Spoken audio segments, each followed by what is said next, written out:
Assalamu alaikum everyone. Welcome back again to our P1. It is performance operation class, second class or second session. শুনতে পাচ্ছেন আমার কথা আপনারা clearly? জি sir শুনতে পাচ্ছি। Thank you very much. আমরা গত ক্লাসে ফিক্সড কস্ট, ভেরিয়েবল কস্ট বা কস্ট বিহেভিয়ার নিয়ে আমরা একটু ডিসকাশন করছি। এরপর আমরা বলছিলাম যে অ্যাবজর্পশন কস্টিং, ভেরিয়েবল কস্টিং নিয়ে আমরা আজকে কথা বলবো। তো ফরচুনেটলি আমি আপনাদেরকে একটা বিষয় দেখাইছিলাম, আমি যদি একটু শেয়ার করি।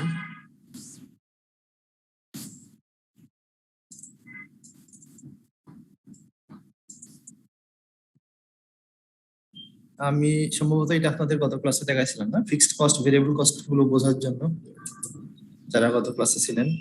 স্যার হাইলো মেথড ইউজ করে রিগ্রেশন ইকুয়েশনের মাধ্যমে বুঝাইছেন। রাইট।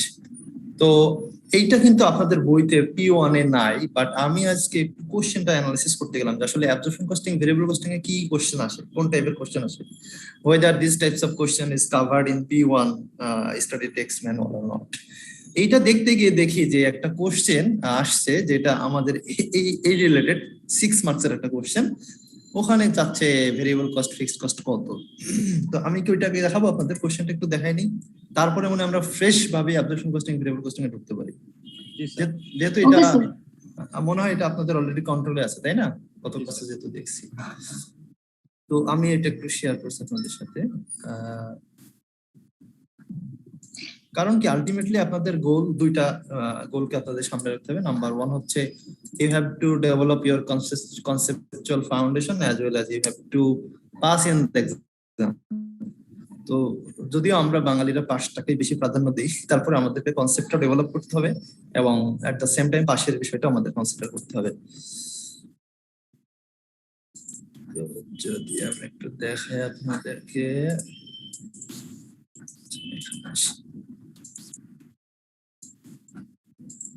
কোশ্চেনটা ডাউনলোড করলাম। আমি একটা কোশ্চেন ডাউনলোড করছি, আপনারা বাকিগুলোও করবেন। করার পরে আমাদের যখন চ্যাপ্টার গুলো শেষ হবে আপনারা কোশ্চেন গুলো এক একে রেজ করবেন। আর কাউন্সেলিং আওয়ারে ঢাকায় যারা থাকবেন তারা তো কথা বলতেই পারবেন ফিজিক্যালি এসে, আর যারা থাকবেন না তাদেরকে আমি আমার মেসেঞ্জার বা হোয়াটসঅ্যাপ এর নাম্বার তো আছে, এখানে আপনারা ফোন দিতে পারবেন 6টা থেকে 9টা ছাড়া এই টাইমটায় ক্লাস থাকে যেহেতু আমাদের। বা আগে একটু কথা বলে নিলেন যে স্যার আপনার সাথে একটু কথা বলা যাবে না। আসলে স্যারও ঠিক না আমি, কারণ ইনস্ট্রাক্টর, কারণ কিছুদিন পর হয়তো বা আপনি আমার সঙ্গে ডিনারে বা লাঞ্চে দেখা হবে যখন বিভিন্ন প্রোগ্রামে, তখন হয়তো বা ভাই বলতে পারবেন। তো কারণ হচ্ছে আপনার অলরেডি, তাই না? এটাই তো প্র্যাকটিস। আচ্ছা আচ্ছা, ক্লাসের বাইরে যারা কথা বলছেন একটু মিউট করবেন। হ্যাঁ পটাটা বিস্কিট আছে, পটাটা। আচ্ছা, যার পাশে কথা বলছে কাইন্ডলি একটু মিউট করেন। হ্যাঁ, আমার এখানে মিউট কত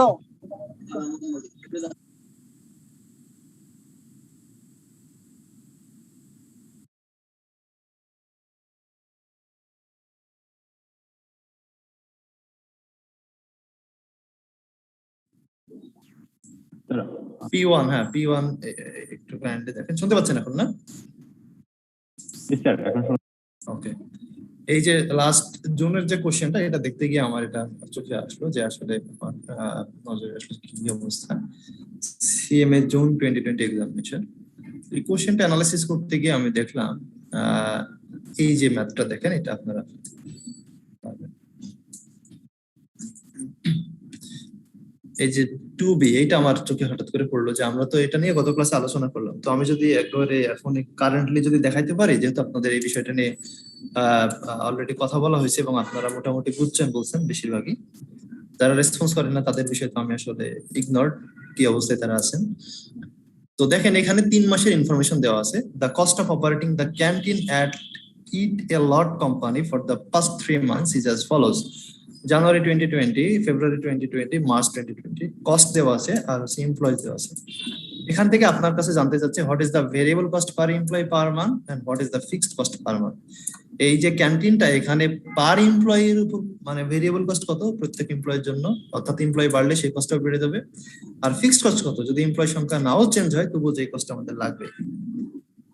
এটা আপনারা করতে পারবেন, এখান থেকে বের করতে পারবেন না এটা? Yes sir. আচ্ছা, গত ক্লাসের আগেও কি পারতেন আপনারা? মনে হয় অনেকেই পারতেন না? আচ্ছা জি স্যার পারতাম। অনেকেই পারতেন, হ্যাঁ, আবার স্যার এটা হাই লো মেথড করলে তো হবে মনে হয়। রাইট, হ্যাঁ, এটা আমরা দেখলাম গত ক্লাসে হাইলো মেথড। আসলে কি একটু পরীক্ষার রুমে বসে হঠাৎ করে এক্সাম রুমে হঠাৎ করে সবকিছু মাথায় আসতে চায় না, তখন একটা ভেজাল লাগে। তাহলে আপনারা বুঝতে পারছেন এখানে হাই কোনটা আর লো কোনটা, তাই না? হাইয়েস্ট এমপ্লয়ি কোন মাসে? ফেব্রুয়ারি, রাইট। আর লোয়েস্ট হচ্ছে মার্চ। মার্চ। তাহলে আমরা হাই কস্ট থেকে লো কস্টটা বাদ দেবো, আর হাই ইউনিট থেকে হাই এমপ্লয়ি থেকে লো এমপ্লয়ি। তাহলে আমরা কস্টের ডিফারেন্সকে এমপ্লয়ি ডিফারেন্স দিয়ে ভাগ করলে আমরা পেয়ে যাবো variable cost per employee per month. তো এটা যদি আমি সলিউশনটা একটু দেখাই আপনাদেরকে, ওরা যেভাবে করছে মডেল সলিউশনে, সরি এটা আছে হচ্ছে এইখানে।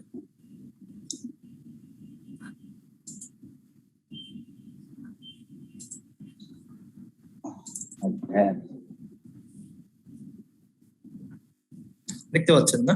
হাই লো দেখা যাচ্ছে, এটা সমাধানটা দেখা যাচ্ছে। জি স্যার দেখা জি যাচ্ছে। স্যার দেখা যাচ্ছে। ওকে, গত ক্লাসে একজন কোশ্চেন করছিলেন যে আসলে আমরা লিস্ট স্কয়ার মেথড বা রিগ্রেশন করব কিনা। রিগ্রেশন কিন্তু অনেক লেংদি টাইম কনজিউমিং একটা ফ্যাক্ট বা একটা বিষয়, তো ওই ঝামেলায় কিন্তু নাই, হাইলো দিয়ে আমরা সহজে করতে পারি। তো হাইয়েস্ট কস্ট থেকে লোয়েস্ট কস্টটা বাদ দিয়ে দিছে, হাইয়েস্ট অ্যাক্টিভিটি বা এমপ্লয় থেকে লোয়েস্ট অ্যাক্টিভিটি বাদ দিয়ে দিছে। তো যদি আমরা কস্টের ডিফারেন্সকে এমপ্লয় ডিফারেন্স দিয়ে ভাগ করি, তাহলে আমরা পেয়ে যাচ্ছি যে ভেরিয়েবল কস্ট পার এমপ্লয় হচ্ছে 50 টাকা পার এমপ্লয় পার মান্থ। আর আমরা হাই অথবা লো যে কোনো একটা লেভেল নিয়ে আমরা ফিক্সড কস্ট করতে পারি। টোটাল কস্ট সমান আমরা জানি variable cost plus fixed cost. সেক্ষেত্রে ভেরিয়েবল ফিক্সড কস্ট বের করতে হলে টোটাল কস্ট থেকে ভেরিয়েবল কস্ট আমরা মাইনাস করে দেবো। তো যেহেতু আমরা এখানে লো লেভেল দিয়ে করা, আপনি হাই লেভেল দিয়ে করলেও সেম রেজাল্ট আসবে। লো লেভেল হচ্ছে 1175 জন এমপ্লয়ি, 1175 এমপ্লয়িজ। সো 50 করে আমরা বের করলাম ভেরিয়েবল কস্ট। তাহলে যদি আমরা 50 করে বের করি সেটা দাঁড়াবে 58,750। টোটাল কস্ট 68,750 থেকে 58,750 মাইনাস করে দিলে আমরা পাবো 10,000। এই যে দেখেন, যারা বুঝেন নাই, যারা আজকে প্রথম আসছেন, আমরা লো লেভেলে টোটাল কস্ট হচ্ছে 68,750 আর নাম্বার অফ এমপ্লয়ি 1175। এটা হচ্ছে টোটাল কস্ট। ফিক্সড কস্ট পেতে হলে আমাদেরকে এই এমপ্লয়ের সাথে আমাদেরকে যে 50 টাকা এটা গুণ করতে হবে ভেরিয়েবল কস্ট, কারণ এমপ্লয়ের সাথে ভেরিয়েবল কস্টের রিলেশন নাম্বার অফ এমপ্লয়ের সঙ্গে। তাহলে টোটাল কস্ট থেকে আমরা ভেরিয়েবল কস্ট বাদ দিলে পেয়ে যাবো ফিক্সড কস্ট। ক্লিয়ার, তাই না? সবাই পারবেন না? জি স্যার। জি স্যার। এই জন্য আমি জাস্ট দেখাই গেলাম যাতে করে কোশ্চেন করতে গিয়ে আপনাদের এই প্রবলেমটা না হয়। তো এখানে মোটামুটি 6 মার্কস কভার হবে, এই একটা বিষয়। আর আরেকটা বিষয় হচ্ছে যে আমরা আজকে যেটা করতে যাচ্ছি অ্যাবজর্পশন কস্টিং এবং ভেরিয়েবল কস্টিং, এটারও আমি একটা কোশ্চেন দেখলাম। কোশ্চেনটা হিউজ মার্কস, 25 মার্কস, যদিও থিওরি আছে এখানে দুইটা, 6 5 11 প্রায় 14 মার্কসের ম্যাথ, সাথে একটু পক্ষে বিপক্ষে কিসের লড়াই যাতে হচ্ছে। তো এটা যদি আমরা পারি সেভাবে আমরা ফাউন্ডেশন থেকে শুরু করবো। প্রথমে আমরা কোশ্চেনের না যাই, তাহলে হয়তো অনেকের কাছে সহজ, অনেকের কাছে ডিফিকাল্ট মনে হবে। তো আমরা আগে কনসেপচুয়াল ডেভেলপমেন্টে যাই, তারপরে আমরা হচ্ছে এই কোশ্চেনটা সলভ করবো, অথবা আমরা বইতে টেস্টেড আন্ডারস্ট্যান্ডিং 5 দেখলেও আপনারা এই কোশ্চেনটা পারবেন আশা রাখি। আমরা দুইটাই দেখাবো সময় পেলে। টাইম একটা ইম্পর্টেন্ট ফ্যাক্ট, আসলে to what extent we will be able to cover our syllabus, or how much or how many mathematical problems we can solve in the class. এটা একটা ইম্পর্টেন্ট ফ্যাক্ট, টাইমের উপর অনেকখানি ডিপেন্ড করে এটা। However, আমি তারপরে ট্রাই করব আপনাদেরকে পার্সোনালি। স্যার একটা কথা বলতে চাচ্ছিলাম স্যার। বলেন। স্যার আমরা মানে এই রিলেটেড ম্যাথ গুলি স্যার আমরা প্র্যাকটিস করার জন্য কোন মানে বইটা আমরা ফলো করব sir? P1 just semi statistics। আচ্ছা স্যার, থ্যাংক ইউ স্যার। আমরা গত ক্লাসে বলছি আর একবার বললাম। তো আমরা গত ক্লাসে কিছুটা বলছিলাম, আজকে একটু বলছি যে দেখতে পাচ্ছেন অ্যাবজর্পশন কস্টিং। আচ্ছা শেয়ার। সরি, শেয়ার নাই না? সরি, এখন দেখা যাচ্ছে না? জি স্যার। জি স্যার। এটা কনসাইজলি দেওয়া আছে বা একেবারে শর্টকাট ওয়েতে দেওয়া আছে অ্যাবজর্পশন কস্টিং এ। আরেকভাবে দেখানো যায়, এটা এইভাবে দেখালে মনে হয় একটু বেশি সহজ হয়। এটা আমি আরেকটা স্টাইল নিজে রেডি করছি, আপনারা এটা ফলো করতে পারেন অথবা ওইটা ফলো করতে পারেন। এইভাবে যদি আমরা করি তাহলে ভেরিয়েবল কস্টিং, অ্যাবজর্পশন কস্টিং, এখানে ডিফারেন্সটা দেখেন। Direct material cost per unit এটা ভেরিয়েবলেও যায়, অ্যাবজর্পশনেও যায়। Direct labour cost per unit এটা ভেরিয়েবল কস্টিং, অ্যাবজর্পশন কস্টিং দুই জায়গায় যাবে। ভেরিয়েবল ম্যানুফ্যাকচারিং ওভারহেড দুই জায়গায় যাচ্ছে। কিন্তু ডিফারেন্সটা তাহলে কোথায়? ডিফারেন্সটা আমরা গত ক্লাসে বলছিলাম, আবার রিপিট করছি, সেটা হচ্ছে যে variable costing will not include fixed manufacturing overhead in the product cost, but absorption costing will include this cost in the product cost. তাই না? মনে আছে আপনাদের? জি স্যার। এটা মনে হয় বলছিলাম, না বললে আরেকবার বলে নিচ্ছি আমরা যে there are two traditional costing methods for determining the cost of a product, production cost of a product. একটা প্রোডাক্ট তৈরি করতে কত কস্ট হচ্ছে সেটা বের করার দুইটা ওয়ে আছে, একটা হচ্ছে ভেরিয়েবল কস্টিং আর একটা অ্যাবজর্পশন কস্টিং। আমরা গত ক্লাসে বলছিলাম যে অ্যাবজর্পশন কস্টিং হচ্ছে, বলছি কিনা আমার মনে নাই আপনাদেরকে, যে এটা হচ্ছে এক্সটার্নাল রিপোর্টিং এর জন্য কম্পালসারি, মাস্ট, এটা ফলো করতেই হবে। আমরা কি এই দুটো টেকনিক্স ডিটেইলস পড়ছিলাম গত ক্লাসে নাকি পড়ি নাই? না স্যার, ডিটেইলস বলেন নাই, এমনিতে কি কি আসে ওটা বলছিলেন। আচ্ছা তাহলে একটু বলে নিই, কারণ হচ্ছে আমি P1 P2 নিই, তো এই দুইটার ভিতরে একটু গোলমাল লাগবে মনে হচ্ছে। তাহলে একটু বলে তারপর আমরা মনে হয় গেলে বেটার হবে। তাহলে আমি অ্যাবজর্পশন কস্টিং এর স্লাইডটা দেখতে পাচ্ছেন না? একটু থিওরিটিক্যাল ব্যাকগ্রাউন্ড ক্লিয়ার করে আসি আমরা। দেখা যাচ্ছে অ্যাবজর্পশন কস্টিং? জি স্যার। জি স্যার। ওকে, আমিও কয়েকটার ভিতরে সুইচ করার কারণে আমি কনফিউজ যে আসলে দেখা যাচ্ছে কিনা। তো অ্যাবজর্পশন কস্টিং এ আমরা বলছিলাম যে ম্যাটেরিয়াল, প্রোডাক্ট কস্টের ভিতরে ম্যাটেরিয়াল তো আসবেই, কারণ প্রোডাক্ট তৈরি করতে গেলে ম্যাটেরিয়াল একটা ইনহেরেন্ট বা কি বলে একটা ইম্পর্টেন্ট একটা ইনগ্রেডিয়েন্টস, একটা এলিমেন্ট আসবেই। ম্যাটেরিয়াল ছাড়া কোনো প্রোডাক্ট তৈরি হয় না, লেবার লাগবেই। আর প্রোডাকশন ওভারহেড বা ম্যানুফ্যাকচারিং ওভারহেড, যে ফ্যাক্টরিতে যে খরচগুলো হয়, ইনডিরেক্ট যে খরচগুলো হয়, সেগুলো সব আসবে। তবে এইটা আমরা কিভাবে দেবো এটা আমরা বলছিলাম, দেয়ার স্টাইল হচ্ছে যে আমরা যেটা করি at the beginning of the year or at the beginning of the period, it is not possible to know or learn about the production overhead cost that is going to be incurred by the company. Company কিন্তু বছরের শুরুতে জানে না যে সারা বছরে তার কত টাকা ওভারহেড লাগবে ফ্যাক্টরিতে, কারণ ফ্যাক্টরিতে প্রোডাকশন যত বেশি হবে ওভারহেড বেশি হবে। আবার কিছু কিছু প্রোডাক্ট আমরা গত ক্লাসে দেখছি যে some cost will react with changes in the level of activity and some cost will not react to changes in the level of activity and some cost will partially react, তাই না? মনে আছে? আমরা বলছিলাম রিঅ্যাক্ট করবে হচ্ছে variable cost, react করবে না fixed cost within the relevant range of activity, আর পার্শিয়ালি রিঅ্যাক্ট করবে আমরা বলছিলাম সেমি ভেরিয়েবল বা মিক্সড কস্ট। তো সেই ক্ষেত্রে আমরা বলছিলাম যে যেহেতু ফিক্সড সেমি ভেরিয়েবলকে আমরা দুই ভাগে ভাগ করে নিলাম ভাইলো দিয়ে, ফিক্সড অংশটুকু ফিক্সডে চলে যাবে, ভেরিয়েবল অংশটুকু ভেরিয়েবলে চলে যাবে। তো সেই ক্ষেত্রে টোটাল যে ফিক্সড কস্ট থাকে, ফিক্সড ম্যানুফ্যাকচারিং ওভারহেড থাকে, সেটার একটা বাজেট কোম্পানিকে করতে হয় বছরের শুরুতে করে।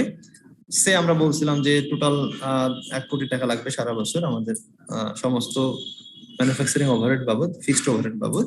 সেটাকে আমরা কত ইউনিট তৈরি করতে যাচ্ছি, প্রোডাকশন দিতে যাচ্ছি, সেই ভলিউম দিয়ে আমরা যদি ভাগ করে দিই, তাহলে আমরা একটা প্রোডাকশন ওভারহেড একটা রেট পেয়ে যাবো, বা predetermined production overhead rate per unit.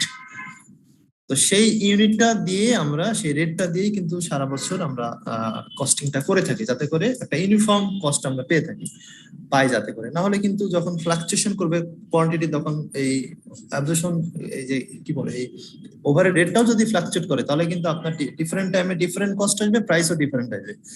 যেহেতু প্রাইস আমরা সহজে চেঞ্জ করতে পারি না, কাজে এটা আমাদের করা সম্ভব না। এই জন্য আমরা বছরের শুরুতেই একটা রেট বের করে নিই যে কত টাকা খরচ হতে পারে, কত ইউনিট তৈরি হতে পারে, এটা দিয়ে। তো এই ক্ষেত্রে আমরা কি করি, ফিক্সড ভেরিয়েবল সমস্ত ম্যানুফ্যাকচারিং ওভারহেডকে কনসিডার করে অ্যাবজর্পশন কস্টিং, এই জন্য এটাকে ফুল কস্টিংও বলা হয়, যে সব কস্টই সে নিচ্ছে।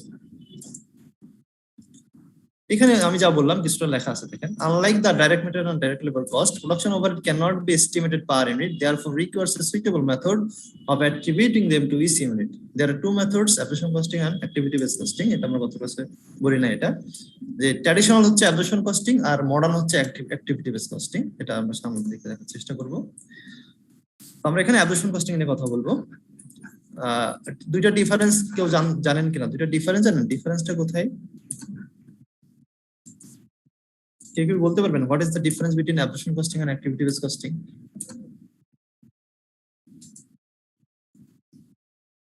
স্যার, অ্যাবজর্পশন কস্টিংটা হচ্ছে ওভারঅল ভ্যারিয়েবল এবং ফিক্সড কস্টটাকে কনসিডার করে, আর অ্যাক্টিভিটি বেসডটা হচ্ছে যে মানে যে কোনো ডিপার্টমেন্ট ওয়াইজ বা যে কোনো একটা প্রজেক্ট ওয়াইজ কস্ট এলিমেন্ট গুলো কনসিডার করে।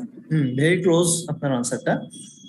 আর যদি আমরা এক্স্যাক্টলি বা অ্যাবসলিউটলি বলি তাহলে অ্যাবজর্পশন কস্টিং এ ম্যানুফ্যাকচারিং ওভারহেড গুলোকে ভলিউম অনুসারে ভাগ করে দেওয়া হয়, অর্থাৎ পার ইউনিট কত হবে, পার লেবার আওয়ার কত হবে, পার মেশিন আওয়ার কত হবে, এরকম কোন একটা বেস ধরা হয়। একটা বেস, দুইটা বেস ইউজ করা হয় না সাধারণত। আর অ্যাক্টিভিটি বেস কস্টিং এ যেটা করা হয় সেটা হচ্ছে না ভলিউমের পুরো ভাগ না করে বরং অ্যাক্টিভিটি অনুসারে ভাগ করা হয়। যে আমি কয়টা অর্ডার পেলাম তাহলে অর্ডারিং কস্ট ওখানে চাপাই দেবো, কয়টা সেটআপ দিলাম সেটআপ কস্ট ওখানে চাপাই দেবো। দুইটাই ওভারহেড কস্টকে অ্যালোকেট করে বা অ্যাবজর্ব করে, দুইটাই ওভারহেড কস্টকে অনুমান মানে একটা এস্টিমেট করার পদ্ধতি। বাট এই ক্ষেত্রে একটা ভলিউম ইউজ করা হয়, সেটা হতে পারে ইউনিট বা আওয়ার, আর অ্যাক্টিভিটি অনুসারে ভাগ করে সেটা হচ্ছে অ্যাক্টিভিটি বেস কস্টিং। এটা অনেক কস্টলি, কমপ্লেক্স এবং মোর রিলায়েবল। এটা আমরা সামনের দিকে কথা বলবো এটা নিয়ে। ওকে,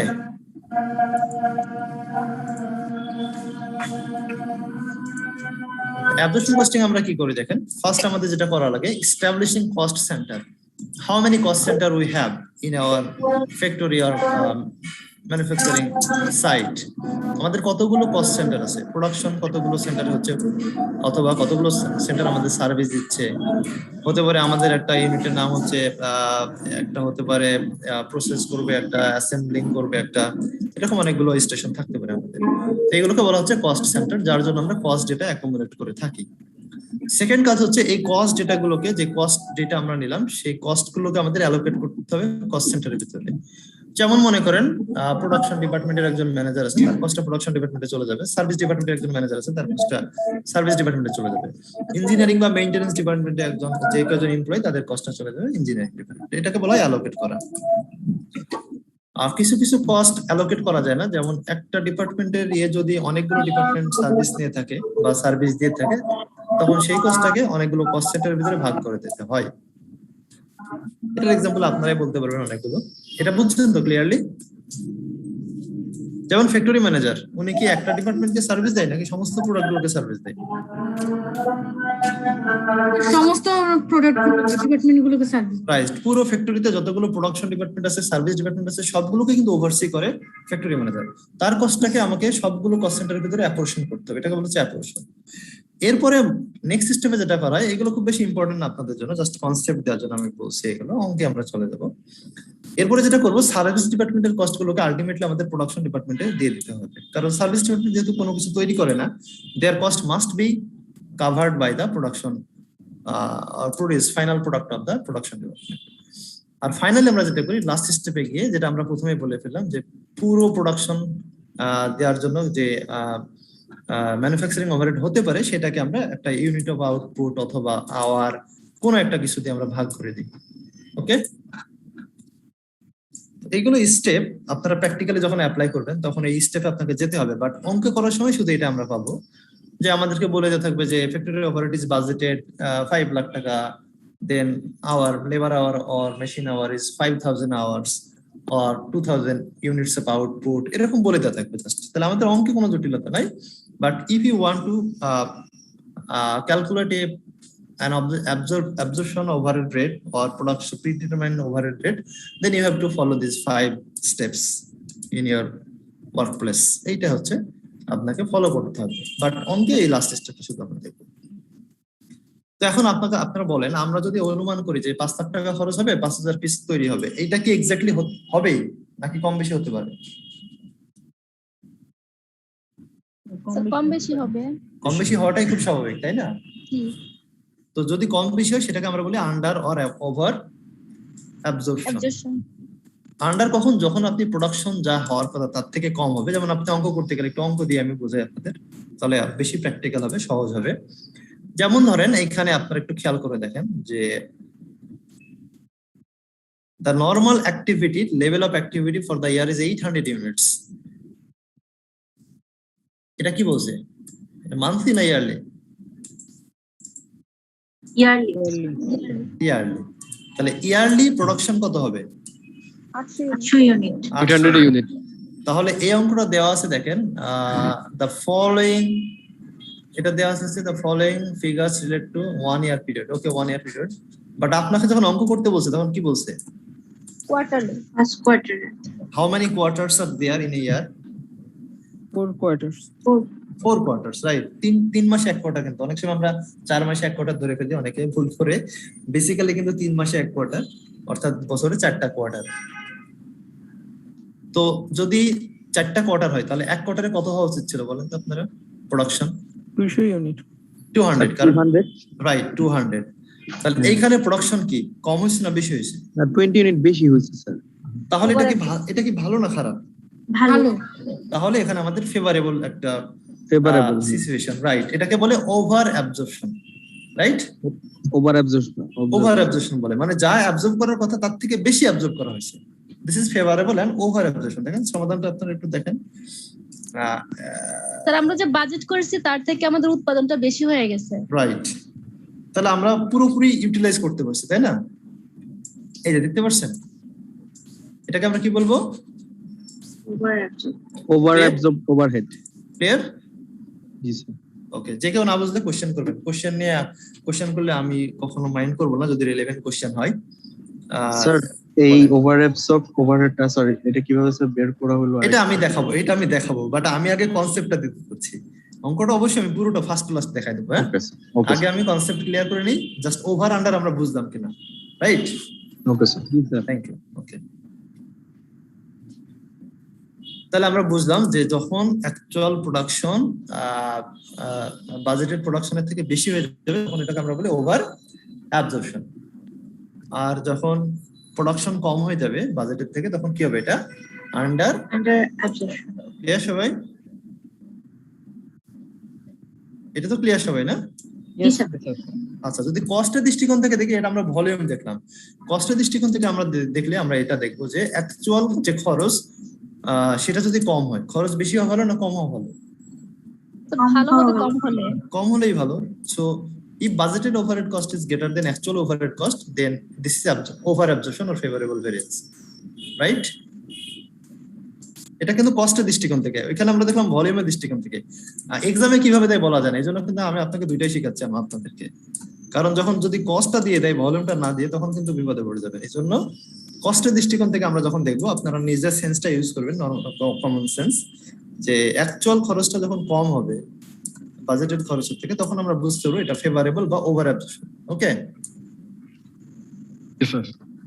আর যখন হচ্ছে অ্যাকচুয়াল কস্টটাই বেশি হয়ে যাবে বাজেটেড কস্টের থেকে তখন আমরা বুঝবো এটা আনফেভারেবল বা আন্ডার অ্যাবজর্পশন। আমার মনে হয় এই বিষয়টা ক্লিয়ার আমরা, তাই না? Yes sir. জি sir, thank you. Sir please repeat sir. কোনটা আগেরটা না এটা? যে আন্ডার এবং আমরা ভলিউমেরটা বুঝছেন? Volume or G sir. এখন আমরা কস্টের কথা বলছি, কস্টের কথা বলছি। We are talking about the cost. যদি অঙ্কে কস্ট দেওয়া থাকে, ভলিউম দেওয়া নাই মনে করেন, জাস্ট কস্টটা দেওয়া আছে, তখন আমরা কি করব? তখন আমরা দেখবো যে বাজেটেড কস্ট থেকে আপনার সীমার বই অঙ্কে পাবেন, এই ঝামেলাটা পাবেন। এই জন্য আমি আপনাদের নোটস এটা করতেছি। তো যখন দেখবেন যে আপনি বলেন অ্যাকচুয়াল কস্ট বেশি হওয়া ভালো না কম হওয়া ভালো? কম হওয়া ভালো। কম হওয়া ভালো, রাইট। এই প্রথমটা, এটা কি আমরা কস্ট অ্যাকচুয়াল কস্ট কম দেখাচ্ছি না বেশি দেখাচ্ছি? কম দেখাচ্ছে, রাইট। তাহলে কি হবে? এটা ফেভারেবল, ভালো। এক্স্যাক্টলি। তার মানে হচ্ছে ওভার অ্যাবজর্পশন। হ্যাঁ, ওভার। আরেকটা দৃষ্টিকোণ থেকে আরেকটা লজিক আপনি এভাবে চিন্তা করতে পারেন যে আমি যে বাজেট দিয়েছিলাম সেটা খরচ হয় নাই।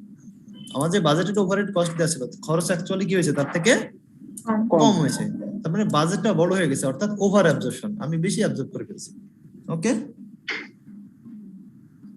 জি স্যার, এটা চিন্তা করবেন। জি স্যার। বাজেট বেশি হলে ওভার অ্যাবজর্পশন, বাজেট কম, বাজেটেড কস্টটা কম হয়ে গেলে কি হবে? Under absorption. আর এটা ভুলে গেলে এইভাবে মনে রাখবেন যে অ্যাকচুয়াল কস্টটা যখন কম হবে তখন ভালো, ফেভারেবল। আর যখন অ্যাকচুয়াল কস্টটা যখন বেশি হয়ে যাবে ওভারহেড কস্টটা, তখন কি হবে? এটা আনফেভারেবল অথবা আন্ডার অ্যাবজর্পশন। আমি তিনটা ক্লু দিলাম, তিন ভাবে আপনারা চিন্তা করতে পারেন, যে কোনো একভাবে করতে হবে। এই যে একটা কোশ্চেন দেখেন, এই কোশ্চেনটা দেখেন ইয়েতে দিয়ে দিচ্ছে, আপনার হচ্ছে সীমার ইয়েতে দিয়ে দিচ্ছে এই কোশ্চেনটা জুন এক্সামে।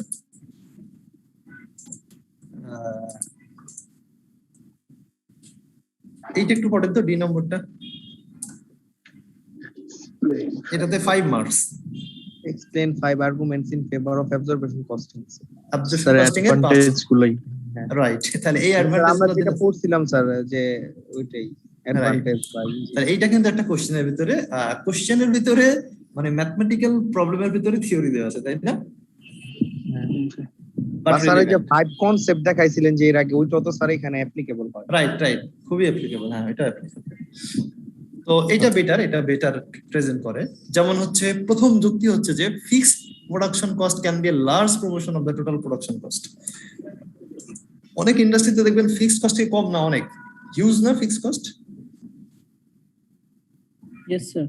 যেহেতু ফিক্সড কস্ট হিউজ, কাজে এই ফিক্সড কস্টকে যদি আপনি বাদ দেন, কনসিডার না করেন, অ্যাবজর্ব না করেন প্রোডাক্ট কস্টে, তাহলে কি হবে? Large proportion of cost would be ignored and excluded from the measurement of product cost. আপনি যদি মার্জিনাল কস্ট বা ভেরিয়েবল কস্ট পড়েন, পরেরটা যেটা আমরা যেখানে কনসিডার করেন, তারা কিন্তু প্রোডাক্টের একটা ইম্পর্টেন্ট পোর্শন অফ কস্টকে ইগনোর করে দেয়। এটা হচ্ছে প্রথম খারাপ দিক, এবং অ্যাবজর্পশন কস্টিং এর ভালো দিক এটা, আর ভেরিয়েবল কস্টিং এর খারাপ দিক এটা। ক্লিয়ার? Yes sir. সেকেন্ড হচ্ছে ফলোজ ম্যাচিং প্রিন্সিপাল। যেমন ইন্টারন্যাশনাল অ্যাকাউন্টিং স্ট্যান্ডার্ড 2, এটা আপনাদের ইয়েতে লেখা আছে, ইন্টারন্যাশনাল অ্যাকাউন্টিং স্ট্যান্ডার্ড 2। এটা কিন্তু আমাদের বলে this standard tells us to use absorption costing to match cost against revenue. তো এটা কিন্তু আমাদের বলে যে তোমরা আপনাদেরকে অ্যাবজর্পশন কস্টিং ফলো করতে হবে, অর্থাৎ আপনাদেরকে ইনভেন্টরি কস্ট, প্রোডাক্টের কস্টের ভিতরে আপনাকে ফিক্সড ওভারহেড নিয়ে আসতে হবে। তো সেই ক্ষেত্রে কিন্তু আমরা ম্যাচিং প্রিন্সিপাল ফলো করতে পারি, অর্থাৎ ইন্টারন্যাশনাল অ্যাকাউন্টিং স্ট্যান্ডার্ড 2 মেনে চলতে পারি যদি আমরা অ্যাবজর্পশন কস্টিং ইউজ করি। অর্থাৎ ভেরিয়েবল কস্টিং বা মার্জিনাল কস্টিং এটা কিন্তু IAS 2 অ্যালাউ করে না, ফাইন্যান্সিয়াল রিপোর্টিং পারপজে ইউজ করা যাবে না। রাইট? Yes sir. আবার বলছি, এর মানে হচ্ছে যে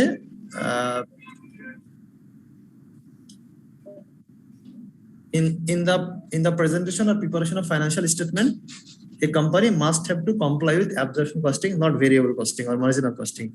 একটা কোম্পানি যদি ফাইন্যান্সিয়াল স্টেটমেন্ট তৈরি করতে চায়, তাকে অবশ্যই অ্যাবজর্পশন কস্টিং অনুসারে তার ইনভেন্টরিকে ভ্যালুয়েশন করতে হবে, কস্ট অফ গুডস সোল্ড বের করতে হবে। এই ক্ষেত্রে ভেরিয়েবল কস্টিং, মার্জিনাল কস্টিং ব্যবহার করার কোনো সুযোগ নাই। ওকে? তাহলে অ্যাবজর্পশন কস্টিং আপনি আপনার কোম্পানিতে ইনস্টল করতে, এস্টাবলিশ করতে আপনি বাধ্য। আর ভেরিয়েবল কস্টিং এটা আপনার management decision, short term management ডিসিশনে হেল্প করবে, বাট আপনি রাখতেও পারেন, নাও রাখতে পারেন। আপনি যদি মনে করেন যে আমার ডিসিশন মেকিং আমার যা মনে চাই সেভাবে নেব, I don't care about the cost, I don't care about break even point, আমার কোম্পানির প্রোডাক্টের ডিমান্ড ভেরি হাই, আমার কস্ট লো, আমার ফার্দার অ্যানালাইসিস দরকার নাই, তাহলে আপনি ভেরিয়েবল কস্টিং ইউজ করবেন না, কোনো সমস্যা নাই। But you must have to use or apply absorption costing specifically to value your inventory and to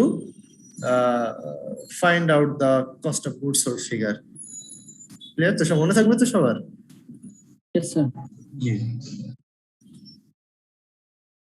তাহলে আমরা বলতে পারি যে বলবেন স্যার, এই লাইনটা আমি একটু বলবেন স্যার, আমি শুনতে পাইনি স্যার। আচ্ছা ঠিক আছে, আমি বলছি। আবার রেকর্ডিং থাকবে, যদিও রেকর্ডিংটা LMS এ দেওয়া থাকবে, আপনারা যোগাযোগ করলে আপনাদের সবাইকে রেজিস্টার করে নেবে। আচ্ছা স্যার। আচ্ছা, আমি আবার বলছি, এই যে লিখে দিচ্ছি। জি স্যার। আমি ক্লাসে যখন এগুলো আপডেট করবো, আমি আবার আপডেটেড ফিগারটা, ফাইলটা আপনাদের দিয়ে দেবো। আচ্ছা স্যার। Thank you sir.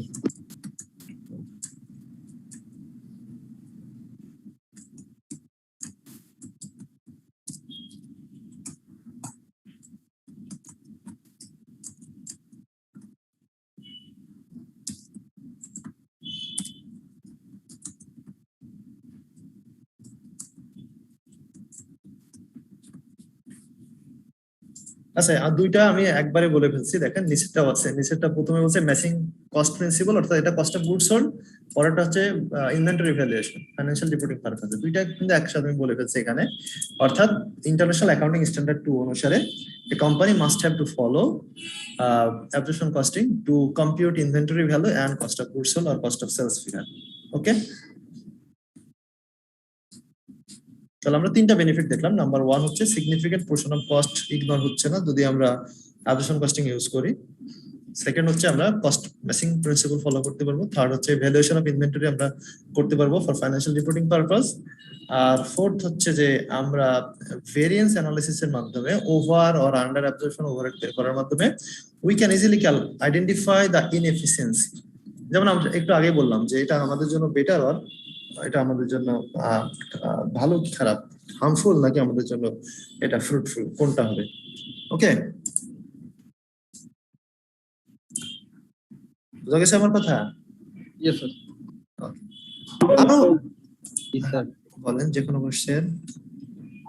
এখান থেকে আপনি চাইলে আরো 2-3টা পয়েন্ট নিজে থেকে বের করতে পারবেন। দেখেন যেমন ওরা এইগুলোকে দেখেন এই কথাগুলোকে 2-3 বার রিপিট করছে। যেমন বলছে ওই যে ভেরিয়েবল কস্টিং এর খারাপ দিকগুলো নিয়ে বলছে যে ভেরিয়েবল কস্টিং এ যে কন্ট্রিবিউশনটা বের করা হয় সেটাতে ফিক্সড কস্ট কভার করা যায় না, অ্যাবসর্পশন কস্টিং এটা করা যায়। এই কথাগুলোই বারবার বলছে। দেখেন এই 4টা পয়েন্টকে ভেঙে ভেঙে দেখেন 5টা 6টা 7টা করতে পারবেন। ওকে,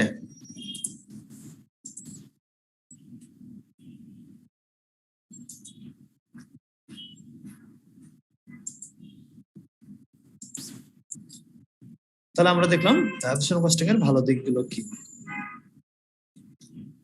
এইটার সব থেকে ক্রিটিসাইজ যেটা, দুইটা সিরিয়াস ক্রিটিসিজম শুনতে পাচ্ছেন তো সবাই না? স্যার স্যার ওকে, আচ্ছা। যে দুইটা ক্রিটিসিজম এখানে করা হয় অ্যাবসর্পশন কস্টিং এর, একটা হচ্ছে যে number 1 is arbitrary apportionment and absorption of overhead is arbitrary। আপনাদের সীমার ভিতরে খুব সুন্দর করে এক্সপ্লেইন করা আছে। এটা জাস্ট একটা উপন্যাসের মতো সুন্দর লাগবে যদি আপনি একটু মনোযোগ দিয়ে পড়েন। খুবই সুন্দর করে লেখা বইটা। আরবিট্রারি বলতে বোঝাচ্ছে যে এটা হচ্ছে এক্স্যাক্টলি ইয়ে হয় না, এটা জাস্ট আপনার কি বলে এটাকে অবজেক্টিভ হয় না, সাবজেক্টিভ হয়ে যায়। যেমন ধরেন আপনি আপনার কোম্পানির ওভারহেড কস্টটা কিভাবে অ্যালোকেট করবেন, অ্যাবজর্ব করবেন? আপনি কি নাম্বার অফ ইউনিট দিয়ে করবেন, নাকি আপনি লেবার আওয়ার দিয়ে করবেন, নাকি আপনি মেশিন আওয়ার দিয়ে করবেন, নাকি আপনি ডাইরেক্ট লেবার কস্টের একটা অংশ পার্সেন্টেজ ধরবেন, নাকি প্রাইম কস্টের পার্সেন্টেজ ধরবেন? So you have lot of options, but you have to choose just one option. আপনি যদি একটা ধরেন তাহলে কিন্তু আরেকটা ধরতে পারলেন না, এটা কিন্তু আপনার সাবজেক্টিভ হয়ে গেল। সো আপনার কোম্পানিতে আপনিও টেক্সটাইলে আছেন, আমিও টেক্সটাইলে আছি, আপনি ধরলেন যে না direct labour is more relevant for me, আমি ধরলাম না যে না আমার এখানে ডাইরেক্ট লেবার না, আমি মেশিন অর্ডার করবো। বুঝা গেছে পয়েন্টটা? হ্যাঁ স্যার তো এইটা আরবিট্রারি হয়ে যায়। আরবিট্রারি বলতে intentional, wish, as per wish, আপনার যা মনে চাইছে সেটা ধরছেন। যদিও আপনার একটা লজিক আছে, বাট আপনি যখন লেবার আওয়ার দিয়ে ধরবেন তখন কিন্তু রেট একরকম আসবে, আবার যখন মেশিন আওয়ার দিয়ে ধরবেন তখন একরকম আসবে, আবার যখন ভলিউম অফ প্রোডাকশন দিয়ে ধরবেন তখন কিন্তু রেট এক ধরনের আসবে। So based on your use of the কি বলবো, based on the use of the basis of allocating or absorbing overhead cost, your profit figure will be different, or your profit figure will be changed. তাহলে sir আপনার ফার্স্টে আমরা কোনটা দিয়ে করলে সবচেয়ে বেটার হবে? এটা আমি বলবো, এটাকে বুঝছেন কিনা বলেন, যে হচ্ছে আপনি যখন ডিফারেন্ট মেথডে যাবেন, কেউ যদি কোয়ান্টিটি দিয়ে করেন তাহলে একরকম প্রফিট ফিগার আসবে, যদি আপনি কি বলে ভলিউম অফ প্রোডাকশন দিয়ে একরকম ফিগার আসবে, লেবার আওয়ার দিয়ে যদি আপনি ভাগ করে দেন তাহলে আরেক ধরনের প্রফিট ফিগার আসবে, আবার যদি মেশিন আওয়ার দিয়ে করেন তাহলে আরেক প্রফিট ফিগার আসবে, আবার যদি ডাইরেক্ট লেবার কস্টের একটা পার্সেন্ট ধরেন ওভারহেডকে তাহলে আরেকটা প্রফিট ফিগার আসবে। So which of the four figure is more reliable? এটাকে আপনি বলতে পারবেন যে কোনটা বেশি রিলায়েবল? No sir. তাহলে আপনার যেখানে বোনাস বেশি, কমিশন বেশি, সেখানে সেটা আপনি ধরবেন।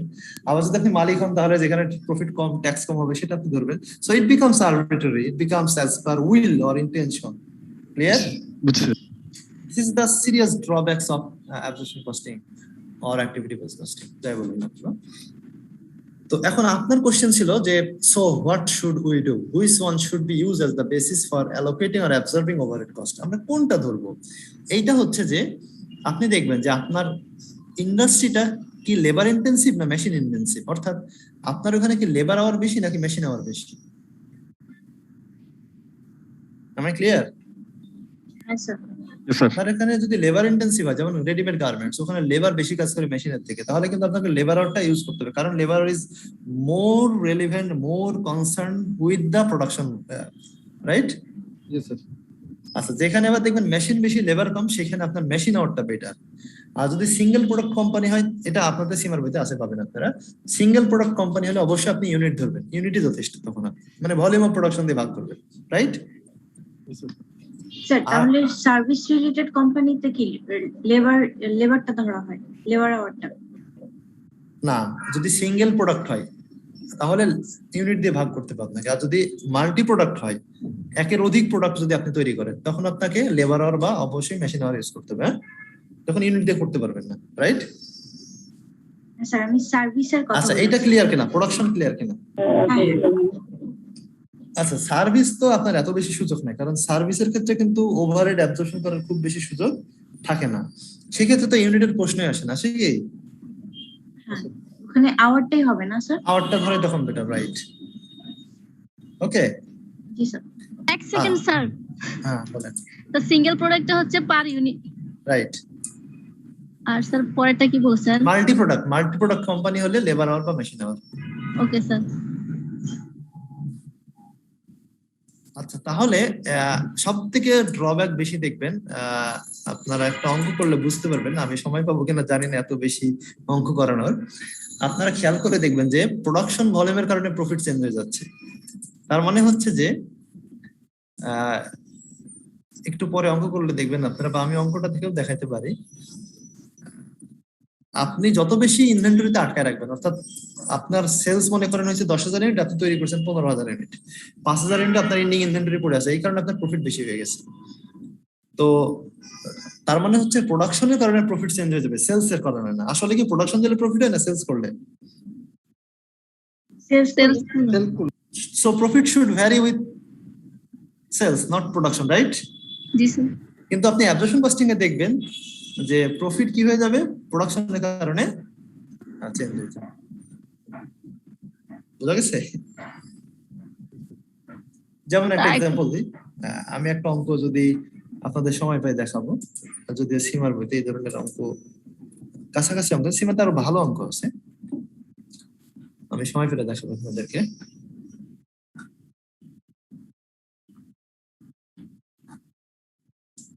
দেখবেন exactly same amount of sales, আপনারা দেখবেন খেয়াল করে একটা অঙ্ক যদি আপনাদের করায়, আমি পরে সময় পাই সেম ফিগার দিয়ে আপনাদের একটা প্র্যাকটিস করতে দেবো, আপনারা বাসায় প্র্যাকটিস করে দেখবেন যে গত মাসেও মনে করেন 10,000 ইউনিট বিক্রি হয়েছে, এই মাসেও 10,000 ইউনিট বিক্রি হয়েছে। তাহলে কি হবে, দুই মাসে যদি সেলস সমান হয়, তাহলে প্রফিটও কি হওয়া উচিত? সেম হওয়া উচিত। কিন্তু দেখবেন যে মনে করেন তৈরি হয়েছে 12,000 ইউনিট প্রথম মাসে, বিক্রি হয়েছে 10,000, আবার পরের মাসে গিয়ে মনে ইনভেন্টরি করেন, থেকে যাবে স্যার। হ্যাঁ ইনভেন্টরি থেকে যাবে, হ্যাঁ, এই কারণে দেখবেন প্রফিটও ডিফারেন্ট হয়ে যাবে। জি স্যার।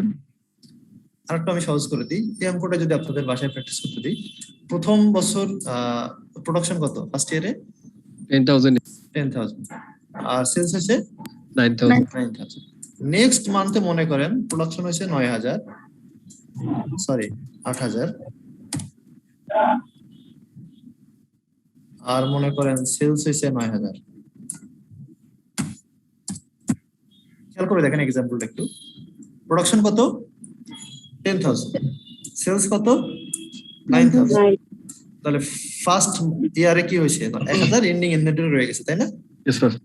আচ্ছা, এটা এন্ডিং, পরের বছর এটা কি হয়ে যাবে? ওপেনিং বা বিগিনিং। আচ্ছা, পরের বছর মনে করেন 8,000 ইউনিট প্রোডাকশন হয়েছে, তাহলে আমার হাতে ছিল 1 আর প্রোডাকশন হলো 8, মোট অ্যাভেলেবেল কত? 9। আমি 9 পুরোই বিক্রি করে দিলাম। ওকে জি। সো সেলস কি দুই বছরে কি সেলস সেম, তাহলে প্রফিটও কি হওয়া উচিত? সেম হওয়া উচিত। কিন্তু আপনারা অঙ্ক করলে দেখবেন যে অ্যাবজর্পশন কস্টিং এই বছরের প্রফিট বেশি দেখাবে, আর এই বছরের প্রফিট কি? স্যার কারণ হচ্ছে 2 ইয়ারের সেলস প্রাইসটা না, সেলস প্রাইসও সেম দিয়ে করবেন, সেম সেলস প্রাইস দাম করবেন, তারপরে দেখবেন প্রফিট ডিফার করবে। কিন্তু ভেরিয়েবল কস্টিং এ কেন ডিফারেন্স হবে স্যার? কেন ডিফারেন্স হবে এটা তো দেখবেন, এইটাই তো অ্যাবজর্পশন কস্টিং এর সমস্যা। এইটাই আপনাদের পরীক্ষাতেও আসছে, আমিও আপনাদের করাবো এটা। এই যে explain why there is a difference between the answer to A and B. Absorption costing এবং marginal costing এ প্রফিট কেন ডিফারেন্স হয়, কেন হয়, why? আচ্ছা স্যার, এখানে হচ্ছে কেন হয় absorption costing এ তো এই যে এখানে ফিক্সড ভেরিয়েবল এখানে আসবে, আর মার্জিনাল তো শুধু ভেরিয়েবল আছে। এখানে আনসারটা দেওয়া আছে, এই যে এখানে জাস্ট দি ফিক্সড প্রোডাকশন ওভারহেড। এই যে আপনার ভেরিয়েবল কস্টিং তার এন্ডিং ইনভেন্টরির ভিতরে ফিক্সড কস্ট ধরে নাই, কিন্তু অ্যাবজর্পশন কস্টিং কি করছে, ফিক্সড কস্টটা জি স্যার, এটা বুঝতে পারছি। মানে ভেরিয়েবল কস্টিং যে বছরের ফিক্সড কস্ট পুরোটাই খরচ দেখাই দিয়েছে, কিন্তু অ্যাবজর্পশন কস্টিং কি করছে, এটা কিন্তু সহজে বুঝবেন না, এখন সবাই বুঝবেন না আমি জানি, আমি হয়তো বুঝতাম না ফার্স্ট টাইমে, যখন অঙ্ক করাবো ক্লিয়ার হয়ে যাবে না। এবং আপনি অঙ্ক করার আগে আনসারটা বলে দিতে পারবেন ডিফারেন্সটা কত হবে। আমি একটু ইন্টারেস্টিং, যারা বুঝে গেছেন তাদেরকে একটু বলি, আর যারা বুঝে নাই নো প্রবলেম, আমি অবশ্যই ডিটেলস করাবো, অবশ্যই বুঝবেন। যেমন খেয়াল করে দেখেন এখানে কত ইউনিট প্রোডাকশন হয়েছে? 220 unit. 220। সেলস কত?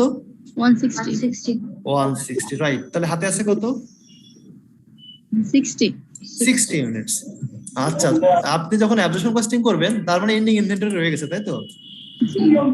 এন্ডিং ইনভেন্টরি রয়ে গেছে, কাজেই অ্যাবজর্পশন কস্টিং প্রফিট বেশি দেখাবে, মার্জিনাল কস্টিং প্রফিট কম দেখাবে। কত কম বেশি এটা আপনি বলে দিতে পারবেন, খুব মজার অঙ্ক এখান দিয়ে। কারণ অ্যাবজর্পশন কস্টিং ফিক্সড ওভারহেড ধরবে, ফিক্সড প্রোডাকশন ওভারহেড, আর ভেরিয়েবল কস্টিং ধরবে না। কত দেখেন তো, বাজেট কত করা ছিল? 800 ইউনিট। 1600 টাকা। কত ইউনিটের জন্য? 800। তাহলে প্রতি ইউনিটে কত টাকা করে? 2 এটা টাকা। কোয়ার্টারলি করতে হবে তো স্যার? তা করেন, সমস্যা নাই। আমরা যখন ওভারহেড ডিস্ট্রিবিউট করবো তখন তো আমরা প্রথমে বলে নিলাম সারা বছরটা করে নেবো। রেটটা তো আমাদের প্রথমে বের করে নিতে হবে, তাই না? সারা বছর একই রেট আমরা ইভেনলি সেম রেট ইউজ করবো না। জি, পুরো ফিক্সড কস্টকে পুরো ফিক্সড ইউনিট দিয়ে ভাগ করবো নরমাল অ্যাক্টিভিটিতে। তাহলে 1600 ইউনিটে যদি আমরা 1600 টাকা যদি আমাদের 800 ইউনিটে খরচ হয়, প্রতি ইউনিটে কত করে খরচ হবে? 2 টাকা। এই যে বলে দিয়েছে দেখেন, fixed cost are incurred evenly throughout the year, right? Evenly মানে কি? ফিক্সড কস্ট সারা বছর আমরা কত ধরবো? সমানভাবে। সমান ধরবো। তাহলে 1600 কে যদি আমরা 800 দিয়ে ভাগ করি কত হবে? ডিফারেন্সটা 2। এই 2 টাকা ফিক্সড ওভারহেড যেটা অ্যাবজর্পশন কস্টিং প্রোডাক্ট কস্টের ভিতরে ধরবে, আর ভেরিয়েবল কস্টিং কি করবে না? মার্জিনালে ধরবে না স্যার।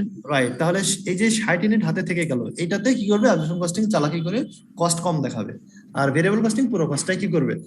দেখাই দেবে। তো 60 ইউনিটে 2 টাকা করে কত হয়? 120। এই 120 টাকা হচ্ছে প্রফিট ডিফারেন্স হবে দুইটা। আপনি অঙ্ক না করে বলে দিতে পারবেন। সমাধানটা দেখেন, মানে অঙ্ক করার আগে আপনি আনসারটা জানবেন, এটা একটা মজার জিনিস। আপনি দেখেন, খেয়াল করলে দেখবেন এখানে এই দেখেন অ্যাবজর্পশন কস্টিং এর প্রফিট কত আসছে? অ্যাবজর্পশন কস্টিং প্রফিট কত আসছে? 400। 400। তাহলে 120 বাদ দেন, 120 বাদ দিয়ে দেন, ডিফারেন্স হবে আমরা বলছি কম হবে মার্জিনাল কস্টিং এ। কত হয়? 280 হবে। মিলছে? মিলছে এটা? জি স্যার। মজাটা এখানে, আপনি অঙ্ক না করে আগে বুঝবেন আমার আনসার কত। Just a minute, just a matter of minute. Clear? Okay sir. জি স্যার। ডিফারেন্সটা কেন? এই যে ডিফারেন্সটা লেখা আছে, ডিফারেন্সটা কেন? কারণ হচ্ছে ক্লোজিং ইনভেন্টরি দুইটা মেথডে দুই ভাবে ভ্যালুয়েশন করছে, হাতে যেটা পড়ে আছে সেটা। ঠিক আছে? Fixed cost carry forward is. Carry forward করেছে নেক্সট ইয়ার, রাইট। এখানে মজাটা, আপনি যদি কনসেপ্ট ক্লিয়ার হয় আপনার অঙ্ক ভুল যাবে কেমনে বলেন? আপনি যেহেতু আগে থেকে জানেন আনসার কত, ডিফারেন্সটা কত হবে, আপনার অঙ্ক ভুল হলে আপনি বুঝতে পারবেন যে ভুল হচ্ছে অঙ্কটা, তাই না? আর যদি আপনার কনসেপ্ট ক্লিয়ার না থাকে, আপনাকে মানে অন্ধকারে আম করানোর মতো অঙ্ক করতে হবে। হইলো কি হইলো না, কনফিউজড।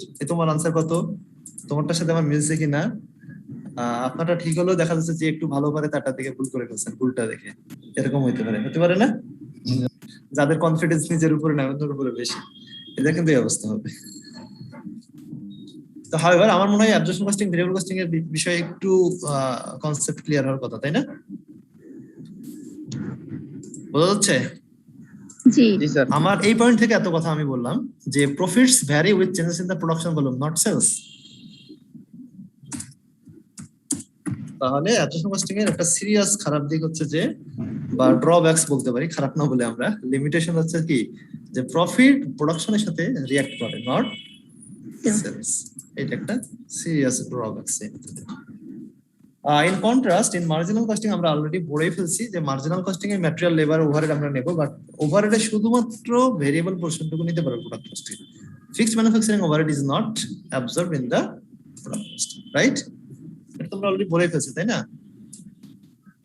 তাহলে সেম ফর্মুলা দেখেন, এখানেও যে ফর্মুলা, শুধুমাত্র নাম চেঞ্জ হবে। এখানে আমরা বলছিলাম ম্যাটেরিয়াল আসবে, লেবার আসবে, প্রোডাকশন ওভারহেড পুরোটাই আসবে, ওয়েদার ফিক্সড অর ভেরিয়েবল দুইটাই। আর এখানে আমরা বললাম যে ম্যাটেরিয়াল প্রথম যেটা সেম, ম্যাটেরিয়াল আসবে, লেবার আসবে, বাট ওভারহেড পুরোটা আসবে না। কি আসবে? শুধুমাত্র ভেরিয়েবল। তাহলে যেটুকু শিখলাম সেটুকু দিয়ে আমরা কিছু বলতে পারি। আর এখানে ভালো মন্দ যদি আমরা বলি, ভালো মন্দ আমরা আগে না যাই, আগে শিখি, তারপরে ভালো মন্দ দেখে যাই। আপনাদের যে সলিউশনটা আমার পছন্দ হয় না, আপনাদের ভালো লাগতে পারে, আমি এভাবে সলিউশন করতে রাজি না, কারণ একটু ক্লিয়ারলি নিজে বোঝা উচিত। হতে পারে যে যারা ক্লিয়ারলি বোঝেন তারা এইভাবে সলিউশন করলে এনাফ।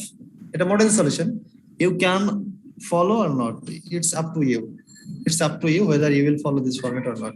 কারণ হচ্ছে যে ম্যানেজমেন্ট অ্যাকাউন্টিং এর ক্ষেত্রে কিন্তু আইএস আইএফআরএস এর মতো কোনো ফিক্সড রুলস নেই। আপনি প্রেজেন্ট করবেন ডিফারেন্ট ওয়েতে, আপনি আনসারটা করে দিতে পারলে হবে এবং এটা বোঝার জন্য আন্ডারস্ট্যান্ডেবল হলে চলবে। ওকে, আমার মতে এই অঙ্কটা করার জন্য আপনাদের শুরু করা উচিত ছিল এইভাবে, তাহলে আমরা আরো ভালো বুঝতাম, তাই না? জি স্যার, এইভাবে দিলে জিনিসটা ক্লিয়ার হয়। এইভাবে জিনিসটা যদি আমরা করতাম অঙ্কটা তাহলে অনেক ভালো বুঝতাম। যেমন আমি যদি সুন্দরও হয়।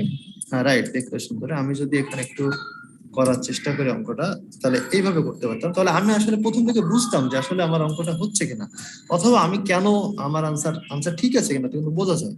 বাট উনি যেটা করছেন মডেল আনসার, হয়তো উনি আমার থেকে অনেক ভালো জানেন, তারটাও ঠিক হতে পারে, বাট আমি হচ্ছে আমার মতো করে দেখাচ্ছি। কোনটাই করলাম চেষ্টা, এইটা হচ্ছে আমার P1 এ থাকতে হবে। ওকে,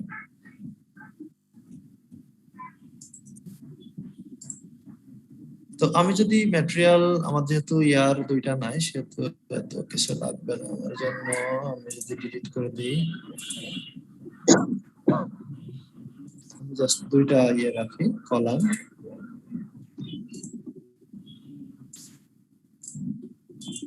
হয়তো বোর্ডে যখন আমরা আসবো, যেহেতু খুলে দিচ্ছে সবকিছু সে প্রতিষ্ঠানগুলো, কাজে আমাদের মনে তখন খুব একটা কষ্ট হবে না। যদি এটাকে আমরা বলি অ্যাবজর্পশন কস্টিং,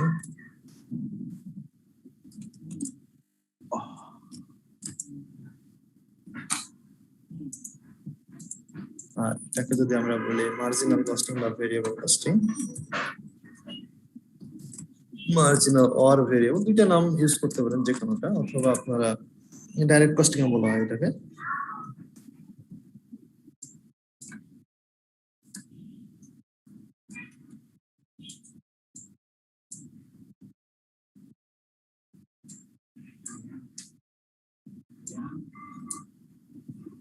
আচ্ছা, এইটা করলে কি হবে, আপনি একটা ক্লিয়ার আন্ডারস্ট্যান্ডিং পাবেন যে whether your answer is correct or not। অঙ্কটা দেখেন আপনারা, এখানে আছে 400 ইউনিট, এখানে আছে 800। এটা কনফিউজ করার জন্য দেওয়া আছে আপনাকে, আপনি কি বুঝেন কিনা ক্লিয়ারলি। মানে 50% ক্যাপাসিটিতে চললে কি অবস্থা হবে, 100% ক্যাপাসিটিতে চললে কি অবস্থা হবে, এখানে তথ্য দেওয়া আছে। ওকে ওকে, Yes, sir. আচ্ছা দেখেন, যখন সেলস কিন্তু যখন 50% মানে কি 8000 ইউনিট সেলস হবে, আর যখন 100% তখন কত হবে, ডাবল কত, 16000। আচ্ছা, সেলস এর পরিমাণ যখন 3200 ইউনিট, যখন 100% চলে তখন ডাবল 6400 ইউনিট। আপনি যে কোনো একটা কলাম নিলে চলবে, বোঝার জন্য দিছে। কিন্তু ফিক্সড কস্ট দেখেন, আপনি 50% এ চলেন না, এটা হয়তো রেলেভেন্ট রেঞ্জ তারা দিয়ে দিছে, যেখানে যান না কেন, মানে আপনি 32 ইউনিট তৈরি করেন না 6400 ইউনিট তৈরি করেন, আপনার ফিক্সড কস্ট কিন্তু কি থাকবে, 1600 থাকবে। এটা তো আপনারা সবাই বুঝেন, তাই না? At the same time sales যাই হোক না কেন, আপনার সেলস, সেলিং এবং ডিস্ট্রিবিউশনের ফিক্সড কস্টটা কি থাকবে, সব লেভেলেই সেম থাকবে। কিন্তু এই ভেরিয়েবল কস্ট গুলো কি হয়েছে, চেঞ্জ হয়ে গেছে, তাই না?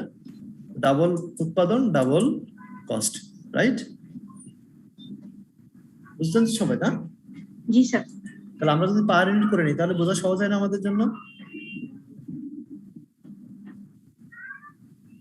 Production cost, variable, material, labour এবং ভেরিয়েবল ওভারহেড সব মিলে একবারই দিতেছে তারা। ম্যাটেরিয়াল আমরা যে এত কষ্ট করছি যে পুরোটা করছে এখানে, সরি এখানে ম্যাটেরিয়াল লেবার দেওয়া নাই, শুধু একটা কলাম দেওয়া আছে, শুধু ভেরিয়েবল বলছে।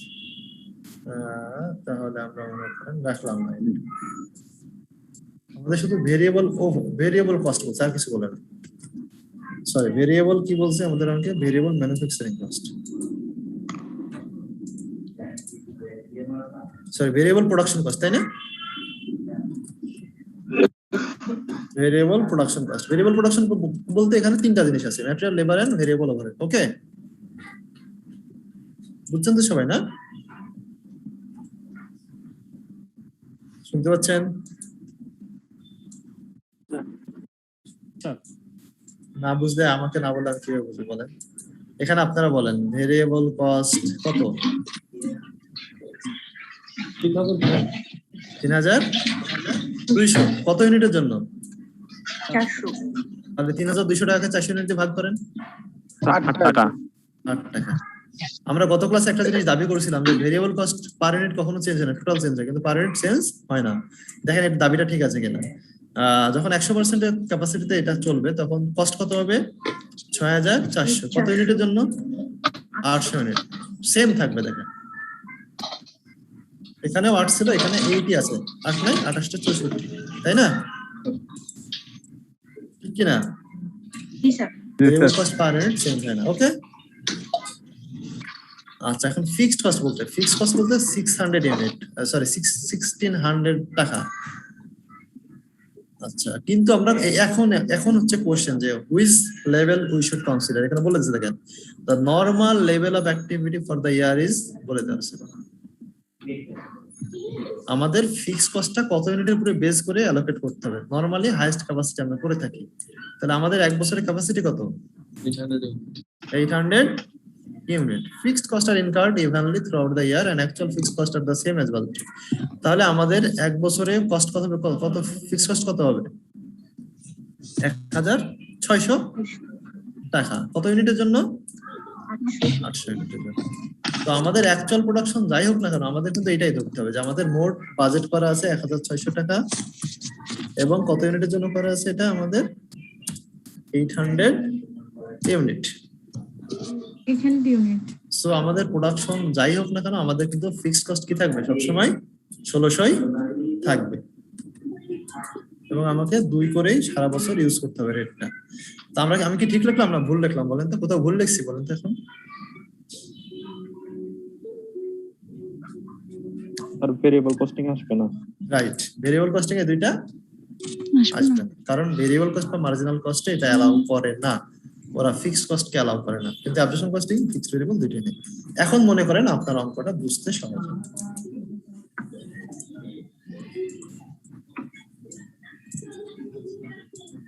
আর এখানে ফিক্সড কস্ট মানে দুইটা আসলো, মানে কেন আসলো না স্যার? এখানে এই ফিক্সড কস্টটা স্যার অ্যালাউ করতেছে না স্যার। এটার নাম কি দেখেন, এই কস্টিংটার নাম কি? Variable costing sir. এখানে কোনো ফিক্সড কস্ট আসতে দেবে না, আমরা তো প্রিন্সিপাল আগেই বললাম। এই যে আপনাদের কিন্তু দেখা আসে, সরি এখানে তো উপরে দেখা আসে। এই যে যখন আমরা মার্জিনাল কস্টিং বা ভেরিয়েবল কস্টিং করব, তখন প্রোডাক্ট কস্টের ভিতরে ফিক্সড ওভারহেড আসার কোনো সুযোগ নাই। ওকে, জি স্যার। যে কোশ্চেন করলেন উনি কি বুঝছেন?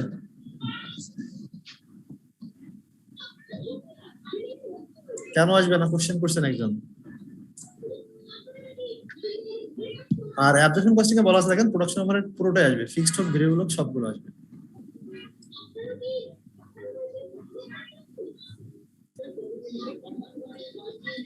এইটা কেন করলাম? এটা না করলেও কিন্তু অঙ্ক আপনি করতে পারবেন, কিন্তু এটা কেন করলাম? এইটা করার উদ্দেশ্য হচ্ছে যে জুন 2020 এক্সাম।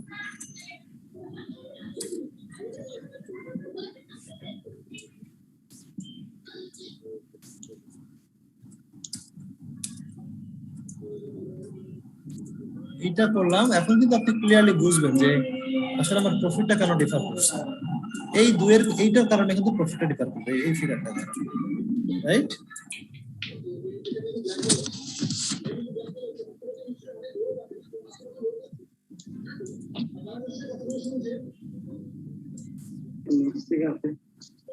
এখন যে কোনো কোশ্চেন এই পর্যন্ত বুঝছেন কিনা? ক্লিয়ার সবাই? জি স্যার। জি স্যার।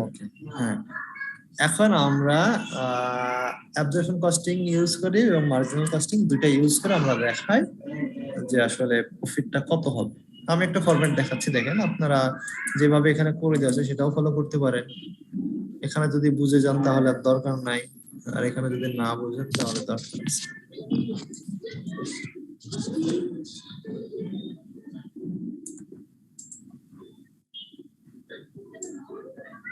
এখান থেকে ট্রাই করে বুঝতে পারেন কিনা, নাকি আমি বিস্তারিত দেখাবো? কোনটা বেটার হয় বলেন? বিস্তারিত দেখান স্যার। ডিটেইলস না? জি স্যার। ওকে, তাহলে ডিটেইলসই দেখাচ্ছি আমি। ডিটেইলস দেখাতে হলে আমাকে যে ফরম্যাটটা ইউজ করতে হবে এটা হচ্ছে এখানে দেওয়া আছে।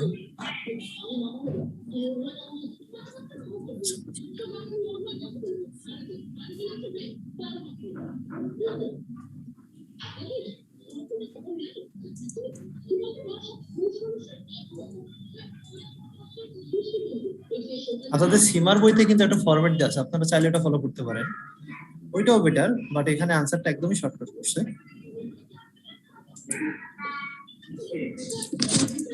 এখানে আমাদের একটা ইয়ার দরকার নাই, কলাম খোলা করছে।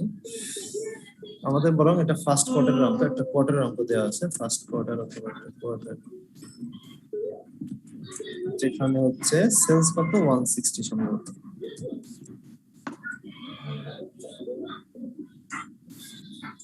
আমাদের কোশ্চেনটাতে সেলস কত ছিল 160 না?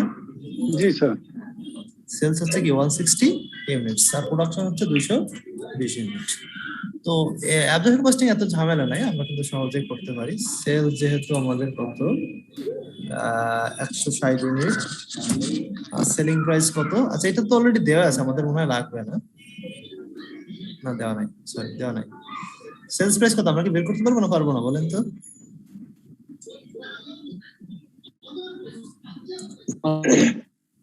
20 টাকা। 20 টাকা কিভাবে? সেলস এখানে কত 8000, কত ইউনিটের জন্য? আবার এখানে 16000, কত ইউনিটের জন্য? 800। তাহলে আমরা দুই জায়গায় যদি ভাগ দিই, সেলিং প্রাইস সেম আছে তাই না? কত 16000 কে 800 দিয়ে ভাগ করে 20 টাকা। তাহলে আমরা জেনে গেলাম যে সেলিং প্রাইস হচ্ছে 20 টাকা। 160 units at the rate of টাকা 20 পার ইউনিট। সেই ক্ষেত্রে আমাদের রেজাল্ট আসে কত?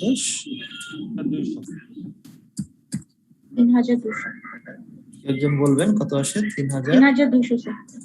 3200 রাইট, 3200 টাকা আছে।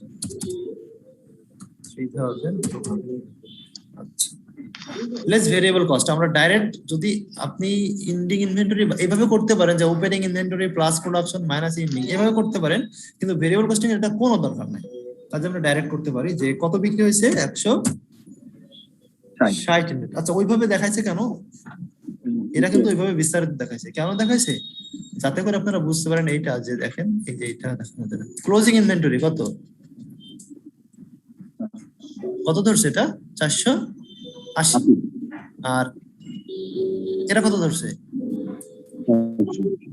এই 120 এর কারণে প্রফিটটা ডিফার করছে, এই কারণে তারা এটা ডিটেইলস দেখাচ্ছে।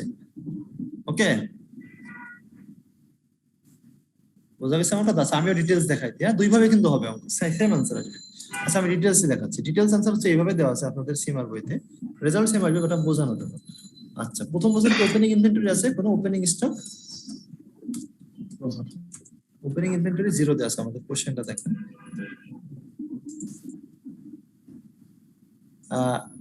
There are no inventories at the beginning of the year. There beginning inventory কি? 0। তাহলে beginning 0। আচ্ছা প্রোডাকশন কত? ভেরিয়েবল প্রোডাকশন কস্ট,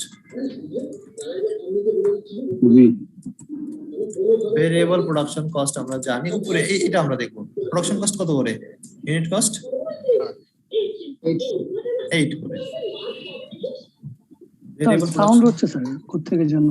আচ্ছা আচ্ছা কাইন্ডলি একটু করে দেন, মিউট করে দেন, যার এখানে সাউন্ড হচ্ছে একটু মিউট করে দেন। 220 ইউনিটস দেখেন প্রোডাকশন কত হয়েছে দেওয়া আছে আমাদের। প্রোডাকশন কত? 220 ইউনিটস ওয়ার প্রোডিউসড, তাহলে 220 ইউনিট প্রোডাকশন হয়েছে। এটার কস্ট কত করে আমরা বের করলাম 8 করে টাকা, 8 করে। আমরা চাইলে আর একটা কলাম করতে পারি ক্যালকুলেশনের জন্য, যদি মনে করেন যে আর একটা কলাম করবেন, বাট নট কম্পালসারি। কম্পালসারি না, চাইলে করতে পারি। এই বিগিনিংটা আমরা এখানে দিলাম ডিটেইলস করার জন্য। 000 তার নিচে হচ্ছে 220 ইউনিট 8 করে কত হয়? 1760। 1760 1760 রাইট, ঠিক আছে আপনার কথা। ওপেনিং নাই, তাহলে যোগ করলে এটাই থেকে যায়।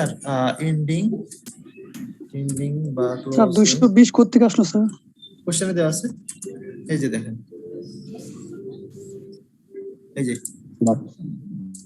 220 ইউনিটস আর প্রোডিউসড পাইছেন। Okay sir, okay sir. Thank you. Question করবেন, না বুঝলে কোশ্চেন করবেন। আর 160 ইউনিট বিক্রি হয়েছে। 160 কোথায় পেয়েছে এটাও জিজ্ঞেস করতে পারেন। এই যে 160, হ্যাঁ।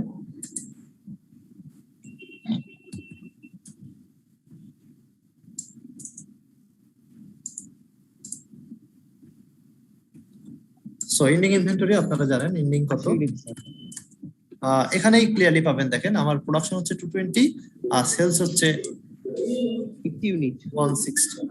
তাহলে আমরা পেয়ে যাচ্ছি ইয়ে কত আমাদের 60 ডিফারেন্স হচ্ছে 60। তাহলে 60 ইউনিটস হচ্ছে এন্ডিং ইনভেন্টরি। তাহলে এটা মনে রাখেন, প্রোডাকশন কস্ট যেই বছর যা হয় সেটা দিয়ে সেটা দিয়ে এন্ডিং ইনভেন্টরিকে ভ্যালুয়েশন করতে হবে।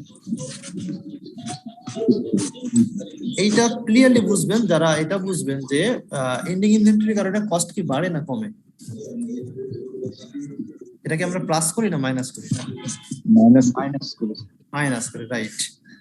আমরা কি করি, এটা অ্যাসেট ধরে নিয়ে আমরা কস্ট থেকে এটা মাইনাস করি, লেস বা মাইনাস। আর এই মাইনাস করার কারণে কিন্তু কস্টটা কমে যাচ্ছে। তাহলে ভেরিয়েবল যতটা কম হবে অ্যাডমিশন তার থেকে বেশি কম হবে, যেই কারণে প্রফিটটা ডিফার করবে। 60 মিনিট 8 করে 480 টাকা না 480 টাকা। আমরা যদি এখানে এটা করি,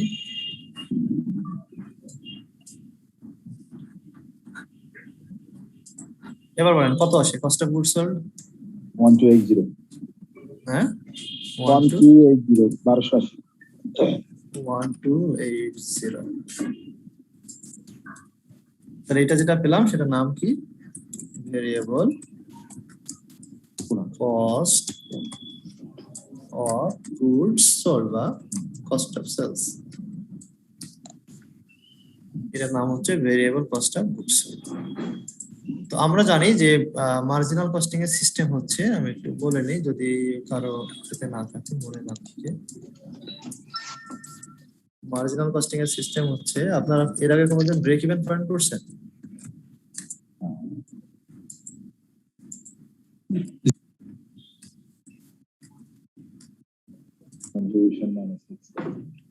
মার্জিনাল আর ভেরিয়েবল কস্টিং ইনকাম স্টেটমেন্ট। এটা সিস্টেম হচ্ছে আমাদের সেলস রেভিনিউ থেকে সমস্ত ভেরিয়েবল কস্ট বাদ দিতে হবে, তাহলে আমরা পেয়ে যাবো কন্ট্রিবিউশন মার্জিন। যদি কেউ না জেনে থাকেন তাহলে আমি আবার বলে দিচ্ছি, আর মনে হয় বেশিরভাগই আপনারা জানেন বিষয়টা, তাই না?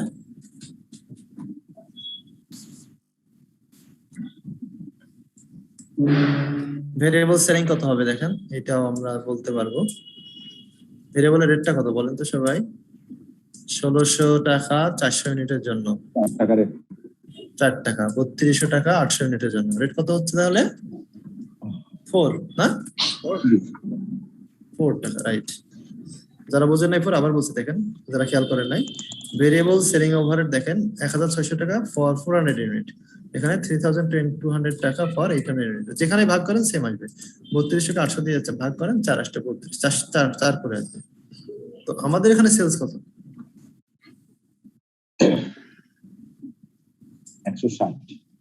160। তাহলে 160 কে যদি আমরা 4 দিয়ে গুণ করি কত হবে? 640। আবার বলি, এটা একটু খেয়াল রাখবেন, নাহলে কিন্তু অঙ্ক ভুলে যাবে এক্সামে। এই সেলিং ওভারহেড অবশ্যই সেলস এর উপরে ধরতে হবে, তো এটা নামই হচ্ছে সেলিং ওভারহেড। সেলস না হলে ওভারহেডের প্রয়োজন হবে না।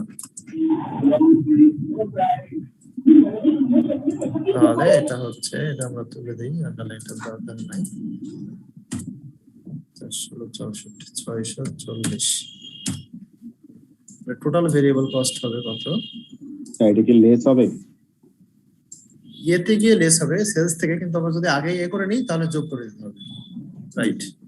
যদি আমরা একসাথে করে নিই তাহলে যোগ করে দিতে হবে। এই ভেরিয়েবলের সাথে এই ভেরিয়েবলটা যোগ করে দিতে হবে যদি আমরা একবারে মাইনাস করি। আর যদি আমরা একটা কলাম করি তাহলে সবগুলোই মাইনাস, হ্যাঁ এটাও মাইনাস এটাও মাইনাস। এখন আপনি কোন অ্যাপ্রোচে যাবেন সেটা আপনার ব্যাপার। তাহলে টোটাল ভেরিয়েবল কস্ট কত আসছে?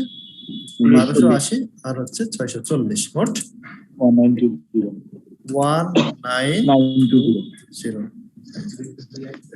তাহলে আমাদের সেলস হচ্ছে 3200 আর আমাদের ভেরিয়েবল কস্ট হচ্ছে 1920। আমরা সমস্ত সেলস থেকে যদি আমরা সমস্ত ভেরিয়েবল কস্ট বাদ দিই, এটার নাম হচ্ছে কন্ট্রিবিউশন মার্জিন। এটা আমরা বিস্তারিত শিখবো এর পরের সেকশনে, আরো ভালো করে শিখবো। এখন আবার বলছি, যারা বিবিএ করে আসছেন তারা অলরেডি শিখছেন, যারা বিবিএ করেন তারা একটু জানতে নাও পারেন। আমি এটা আবার বলে নিচ্ছি যে সেলস থেকে যদি সমস্ত ভেরিয়েবল কস্ট গুলো বাদ দেওয়া যায়, whether it is incurred in the factory or market or office, একটা কোম্পানি সমস্ত ভেরিয়েবল কস্ট বাদ দিয়ে দিলে যেটা থাকে সেটাকে বলা হয় কন্ট্রিবিউশন মার্জিন। এটা কত আসে? 3200 থেকে 1920। হ্যাঁ, 1280। 1280। তো আমরা যেহেতু অলরেডি সমস্ত ভেরিয়েবল এক্সপেন্স বাদ দিয়ে ফেলছি, এখন বাকি আছে কি? শুধু ফিক্সড কস্ট। Fixed overhead. তো ফিক্সড হতে পারে ম্যানুফ্যাকচারিং, হতে পারে সেলিং, দুইটা আমাদের কোশ্চেনে দেওয়া আছে। যেটা ডিফার করার কথা না। তো একটু খেয়াল করতে হবে, এখানে অঙ্ক ভুল হতে পারে কিভাবে। আমাদের এখানে যে ফিগারটা দেওয়া আছে সেটা কি দেওয়া আছে? টাইমটা খুব খেয়াল করবেন, নাহলে অঙ্ক ভুল হয়ে যাবে। কতটুকু সময়ের জন্য দেওয়া আছে তথ্যগুলো? 1 year বাট অঙ্ক যখন আমরা করছি তখন কতটুকু দেওয়া আছে? কোয়ার্টার। তার মানে আমাদের ইয়ারলি যে ফিগার গুলো আছে সেটাকে আমরা 4 দিয়ে ভাগ করে কোয়ার্টারে কনভার্ট করে নিতে হবে। এটা কিন্তু কেয়ারফুল থাকতে হবে, রাইট? Yes sir. তাহলে এখানে আছে ফিক্সড ওভারহেড 1600, প্রোডাকশন ওভারহেড আছে হচ্ছে 1600। 1600 কে এক বছরে 1600 যদি লাগে 1600 টাকা, তো আমরা যেহেতু কোয়ার্টারলি, সেহেতু আমাদের কি করতে হবে? এটাকে 4 দিয়ে ডিভাইড করে নিতে হবে। 400। হ্যাঁ বলেন। হ্যাঁ 400, রাইট। 400। আবার সেলিং ওভারহেড আমাদের দেওয়া আছে কোশ্চেনে, কত দেখলাম? 2400। এটাকেও কি করবো আমরা? যদি আমাদের মান্থলি বলতো আমরা 12 দিয়ে ভাগ করতাম, অঙ্কটা যদি মান্থলি থাকতো 1 মাসের জন্য, যদি আমাদের কোয়ার্টারলি থাকে আমরা 4 দিয়ে ভাগ করবো। এটা একটু খেয়াল রাখতে হবে, না অঙ্ক ভুল হয়ে যাবে। হ্যাঁ 600।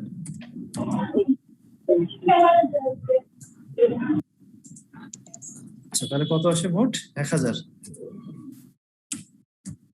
আমি ঠিক করতে থাকি 1000। ঠিক আছে, 1000। তাহলে 1280 থেকে যদি আমরা 1000 বাদ দিই, তাহলে আমাদের প্রফিট থাকবে 208। এই হচ্ছে আপনার, আমার মতে সহজ। আপনি যদি মনে করেন যেভাবে ওই সমাধানটা করে দিয়েছে সেটা সহজ, ইটস আপ টু ইউ। এখন আমাকে যে কোনো কোশ্চেন করতে পারেন, যে আমি এটা বুঝি না। যে কোনো কোশ্চেন। হ্যাঁ, এই কারণে যার আশেপাশে কথা হচ্ছে কাইন্ডলি মিউট করবেন। যার আশেপাশে কথা শোনা যাচ্ছে মিউট করবেন কাইন্ডলি।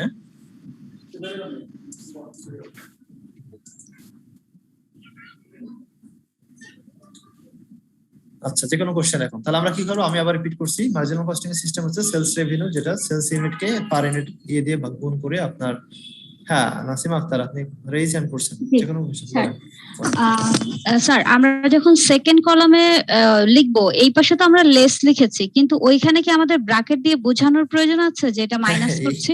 এগুলো মাইনর ইস্যু, আপনি করতে পারেন না, এগুলো মাইনর ইস্যু। হ্যাঁ, আপনি এই পাশে মাইনাস দিলে ওই পাশে দরকার নাই ব্র্যাকেট দেওয়ার। যদি ব্র্যাকেট দেন তাহলে এই পাশে মাইনাস দেওয়ার দরকার নাই।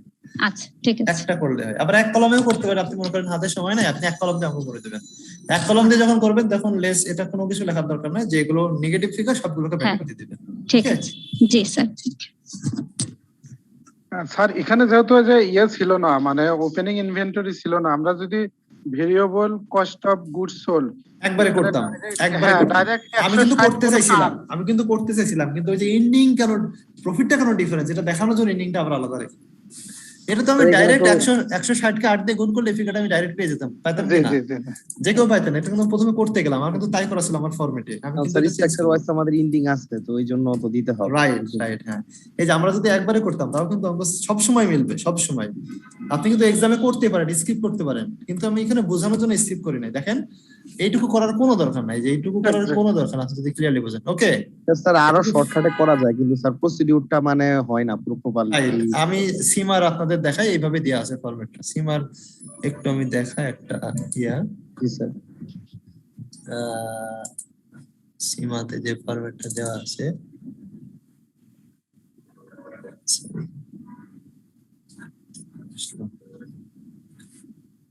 ইমেজটা কি দেখা যাচ্ছে? জি জি, দেখা যায়। এটা দেখা যায়? জি স্যার, দেখা যাচ্ছে।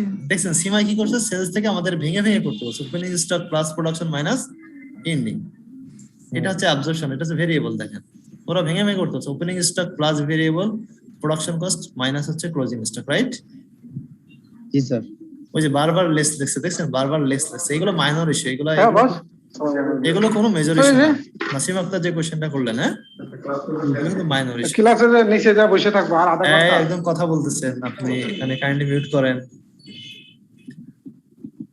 ওকে, তাহলে চাইলে কিন্তু শর্টকাটে করা যায়, সবসময় রেজাল্ট সেম আসবে, বাট আমরা শর্টকাট করলে বোঝানোর জন্য আমি ডিটেইলস বলছি যে এই এক লাইনে সবসময় করা যাবে। সেলস ইউনিটকে দিয়ে এটা ভেরিয়েবল কস্টিং হবে, কিন্তু অ্যাবসলিউট কস্টিং এটা হতেও পারে নাও পারে। তাহলে আমরা এক লাইনে করতে পারতাম, করি নাই। এখন আরো কোনো কোশ্চেন আছে কিনা? তাহলে আমরা কি করব, সেলস থেকে variable cost of goods sold বাদ দেবো এবং ভেরিয়েবল সেলিং, সব ভেরিয়েবল বাদ দেওয়ার পরে আমরা পাবো হচ্ছে টোটাল সেলস থেকে সমস্ত ভেরিয়েবল কস্ট বাদ দিলে পাবো আমরা কন্ট্রিবিউশন মার্জিন। এটাকে কন্ট্রিবিউশন মার্জিন বলা হয়।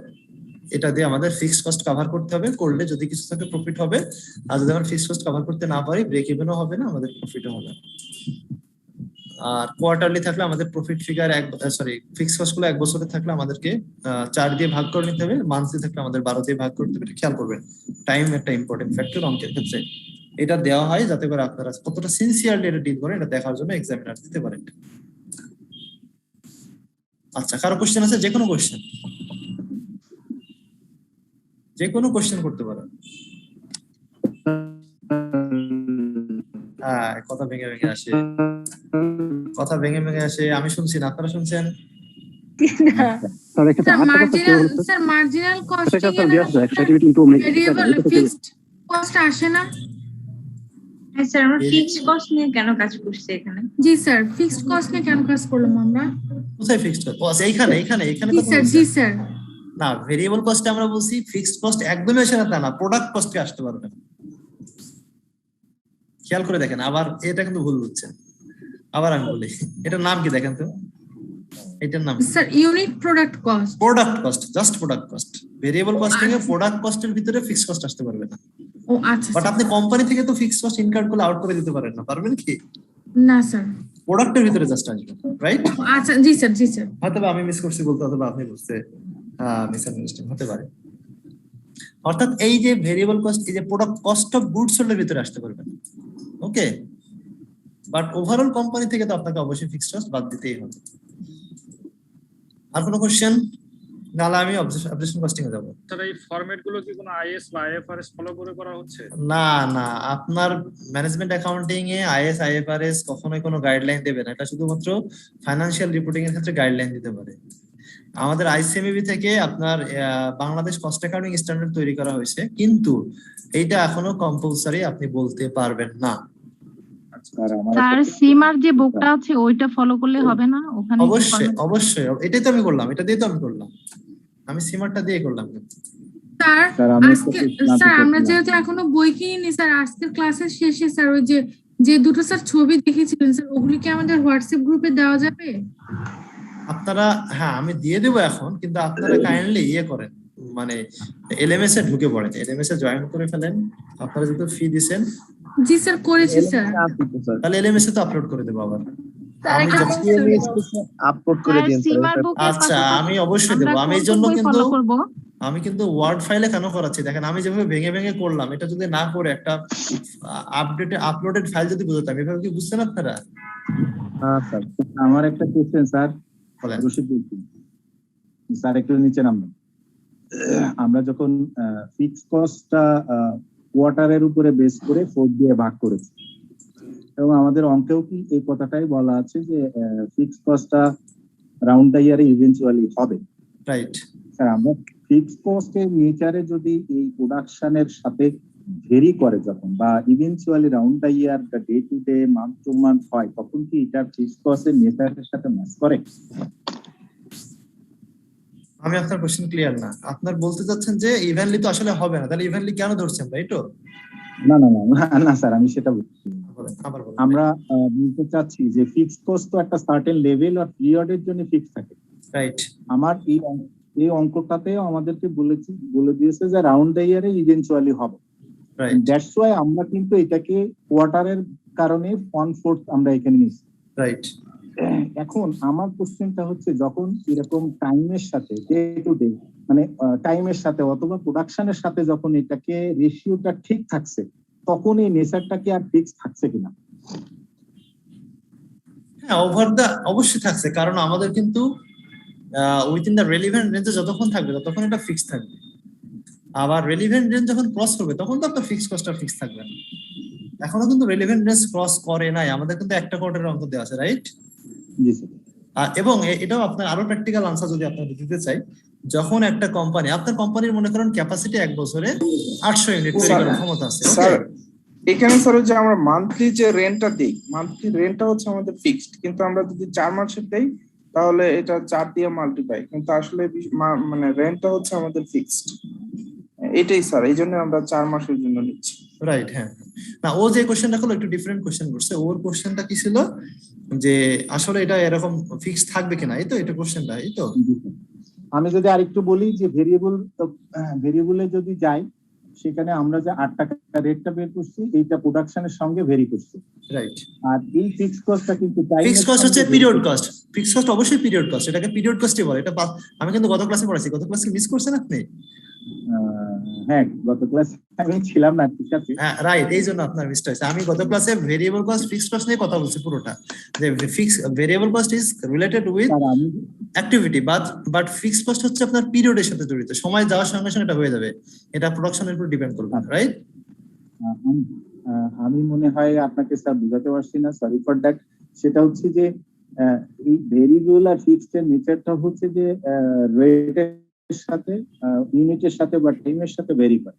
মানে আমার কোশ্চেনটা হচ্ছে এখানে এরা কিন্তু যখন টাইম নিচ্ছে কোয়ার্টার, অর্থাৎ 1 বছরে 1600 টাকা, আমি কোয়ার্টারে 400 টাকা, অর্থাৎ এই কোয়ার্টার চেঞ্জ হলে ওটা চেঞ্জ হচ্ছে। তার মানে কি ওই ভেরিয়েবল নেচারে চলে গেল কিনা? না না, কখনোই না, কারণ আমি তো প্রতি কোয়ার্টারে 400 করে ধরবো, তাহলে কেন ভেরিয়েবলে যাবে? কোয়ার্টার টু কোয়ার্টার তো চেঞ্জ হচ্ছে না, আমি তো সব কোয়ার্টারে 400 করে ধরবো, পুরো বছর তো ইভেনচুয়ালি আমি 4টা কোয়ার্টারে 400 করে ধরবো, 1600 হবে, তাহলে চেঞ্জ কিভাবে হলো আপনি বলুন, রাইট? ভাইয়া যেটা বোঝাইতে চাচ্ছে যে সাপোজ যে আমরা হচ্ছে সাবস্ক্রিপশন ফি যেটা বলি, যে আমরা শুরুতেই সেটা করে দিই, এবং সেটা আমরা যদি সার্ভিসটা 4 বছর নেই বা 4 মাস নেই, ডাজন্ট ম্যাটার, আমরা হচ্ছে প্রথমে সাবস্ক্রিপশন ফি যেটা, সেটা হচ্ছে ইনিশিয়ালি ফুল পেমেন্টটা করে দেই। সো ভাইয়া মনে ওইটা বুঝাইতে চাচ্ছে যে দেন আমরা কিভাবে এটাকে অবজার্ভ। আচ্ছা ঠিক আছে স্যার, আমি পরে আপনি পার্সোনাল আমার সাথে করবেন না, কনফিউজ, সবাই কনফিউজড হয়ে যাবে, ঠিক আছে? এটা পিরিয়ড কস্ট, পিরিয়ডের উপরে ডিপেন্ড করবে, আর কম বেশি হলে সেটাকে আমরা আন্ডার বা ওভার অ্যাবজর্পশন দিয়ে কভার করব। হ্যাঁ, কম বেশি যখন হয় এটা। স্যার বলেন। স্যার আইসিএমএবি যেভাবে কোশ্চেন করে তাতে কি আমাদের এই সীমা শুধু কাপলান এটা ফলো করলে সবকিছু ক্লিয়ার হবে আমরা স্যার? ওনাদের তো কোনো ঠিক ঠিকানা নাই কোত্থেকে কোশ্চেন করে। এই যে আমরা যেটা করলাম, আমরা তো একটা কোশ্চেন করছি তাই না, আইসিএম এর কোশ্চেন থেকে দেখছি। এখন আপনাদের দায়িত্ব 5টা 6টা ইয়ারের কোশ্চেন করা, স্টাডি করা, আমিও দেখবো আপনারাও দেখবেন। এরপরে আমরা দেখবো সীমা থেকে কভার করে কিনা, যদি কভার না করে কোথা থেকে আসছে সেটা অ্যানালিসিস করে আমাদের কভার করতে হবে। তবে কনসেপ্ট যদি ক্লিয়ার থাকে, আপনার যেখান থেকে দিক আপনি পারবেন। ওকে স্যার, অনেক সময় দেখি যে কোশ্চেন সিলেবাসের বাইরে থেকেও হয় স্যার। যেগুলো দেয় সেগুলো পারা যায়, কিন্তু টাইম দরকার, তো ওখানে তো এত টাইম নেই স্যার। রাইট, হ্যাঁ, এটা হয়তো বা কোশ্চেন সেটার যারা কোশ্চেন সেটা তাদের এটা সমস্যা, এটা হয়তো বা তারা চায় যে ছেলেমেয়েকে এটা আপনারা তো বোঝেন, এটা আসলে পড়ানোর সাথে রিলেটেড না, এটা হচ্ছে ওনাদের মেন্টাল। স্যার যখন সিলেবাসের বাইরে থেকে কোশ্চেন হয় তখন তো 5 নাম্বার কমাই যায়। আপনি আনসার করতে পারলেই না 5 নাম্বার কম বেশি, আনসারই করতে পারেন নাই 5 নাম্বার কম বেশি কোত্থেকে পাবেন? না, সিলেবাসের অনেক সময় দেখা যাচ্ছে 100 এর মধ্যে 30% কোশ্চেন আসছে সিলেবাসের বাইরে। না, পাস মার্কস তো একটা আছে 60, এরকম তো একটা পাস মার্ক সেট করা আছে, তাই না? পাস মার্কস কিন্তু একটা সেট করে রাখে না, এবং সেইটাই ভাইয়া সিলেবাসের বাইরে থেকে কোশ্চেন আসলে কোশ্চেন অনেক সহজ হয় এবং খুব রিলেভেন্ট। আচ্ছা, আমরা শুনেন, আমি একটা কথা বলি আপনাদের, একটা কথা বলি, বুকটা ছাড়া কোন বুকটা ফলো করব ওটা এটা আমরা ইভেন্চুয়ালি জানতে পারবো, এখনই জানতে পারবো না। আমরা আগে দেখি, কোর্সটা শুরু করলাম কেবল, দেখি, সময় দেন একটু। জি স্যার। আচ্ছা, এখন আপনারা তো সব এক্সাম সেন্টার্ড হয়ে গেলেন, তাহলে শিখে লাভ নেই, শুধু এক্সাম সেন্টার্ড হয়ে গেলেন, তাহলে শুধু কোশ্চেন গুলো সলভ করলে হয়ে যায়। স্যার আমি একটা জিনিস একটু জানতে চাচ্ছিলাম, আমার এক্সপেরিয়েন্সটা আমি শেয়ার করি, তারপর আপনার কোশ্চেনটা বলছি। আমি অনেক পরীক্ষা দিয়ে অঙ্ক মেরে নাই পাস করে গেছি, কারণ আপনার কনসেপ্ট যদি ক্লিয়ার থাকে, এবং আমি দেখছি অঙ্ক না মিললেও ক্লিয়ারলি যদি বুঝাইতে পারেন, এরা মার্কস দিতে বাধ্য। অনেক কনসেপ্টটা এটা ক্লিয়ার হতেছে স্যার, এটাই তো আমি করার চেষ্টা করছি। মেন উদ্দেশ্য না স্যার, এখানে পাস তো করবই স্যার, কিন্তু রাইট এই কথাটা আমার ভালো লাগলো। রাইট, প্রফেশনাল লাইফে তো স্যার এইটা ক্লিয়ার হতে, রাইট, এটা আমাদের লাগবে। রাইট, এটা আপনার সাথে আমি একমত, এটা লাগবে আমাদের। স্যার আমি একটা জিনিস একটু জানতে চাচ্ছিলাম। জি বলেন। আচ্ছা স্যার, ওই আপনার গ্যারিসনের যে বইটা আছে আমার স্যার ওই বইটা মোটামুটি মানে কমপ্লিট করা আছে ফুল। তো আমি হচ্ছে এটার সাথে আরেকটা বই কমপ্লিট করতে চাচ্ছিলাম। এখন কস্ট অ্যাকাউন্টিং কি হর্ন গ্যানেটটা করা বেটার হবে নাকি হচ্ছে ম্যাথসেটটা আগে করা বেটার হবে? কোনটা করবেন আপনি, এই কোর্সের জন্য, পিওন এর জন্য? যেটার জন্যই হোক, আমি যেমন গ্যারিসনটা আমার কমপ্লিট করা আছে অলরেডি, আমি কস্ট অ্যাকাউন্টিং নিয়ে একটা পড়তে চাচ্ছিলাম। এখন কস্ট অ্যাকাউন্টিং এ হর্ন গ্যানেটটা করলে বেটার নাকি ম্যাথসেটটা করলে বেটার? কস্ট অ্যাকাউন্টিং কোর্স এখানে কোথায় পাচ্ছেন আপনি? আমি স্যার এমনিতেই করতে যাচ্ছি নিজের জন্য আর কি। মানে আমার গ্যারিসনেরটা স্যার অলরেডি কমপ্লিট করা আছে পুরাটাই, মানে ওটা পুরাটাই পড়ছি আমি G02 এর জন্য। তো এখন ধরেন রেকমেন্ডেড সিলেবাসের মধ্যে হচ্ছে গ্যারিসনের বইটাও আছে, হর্নগ্যানেটটাও আছে। আচ্ছা, দুইটা তো দুই রকম বুঝছেন। হ্যাঁ, হর্নগ্যানে আপনার গ্যারিসনে কিন্তু ম্যানেজমেন্ট অ্যাকাউন্টিং কে বেশি ফোকাস করা হয়েছে, কস্ট অ্যাকাউন্টিং কম আছে এখানে। তো কস্ট অ্যাকাউন্টিং জন্য হর্নগ্যান বেটার। তবে একটা বেটার নিউজ হচ্ছে আমরা কস্ট অ্যাকাউন্টিং নিয়ে আমরা একটা ইউনিক লার্নিং ম্যানুয়াল আমরা ডেভেলপ করছি। আমরা এটা এখনো শেষ হয় নাই, আমি যেমন 3টা চ্যাপ্টার নিয়ে কাজ করছি, কোয়ালিটি কস্টিং, তারপরে হচ্ছে আপনার life cycle costing, target costing, এগুলো আমরা আপনার যে বলেন সিমার্স বই, হর্নগ্রেন, গ্যারিসন এবং বিভিন্ন রিসার্চ পেপার দেখে আমরা একটা একদম 360 ডিগ্রি অ্যাঙ্গেলে একটা ডেভেলপ করার চেষ্টা করছি। ওই ম্যানুয়ালটা যখন আপনারা হাতে পাবেন দেখবেন আরো বেশি কনসেপ্ট ক্লিয়ার হবে আপনাদের। আমরা আশা রাখছি ডিসেম্বরের ভিতরে এটা আমরা দিতে পারবো। ওকে, থ্যাংক ইউ।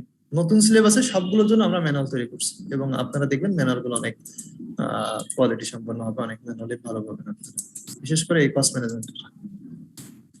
তো যাই হোক, আমার একটু সময় দিলে আমি ভেরিয়েবল কস্টিং, অ্যাবজর্পশন কস্টিংটা দেখাতাম।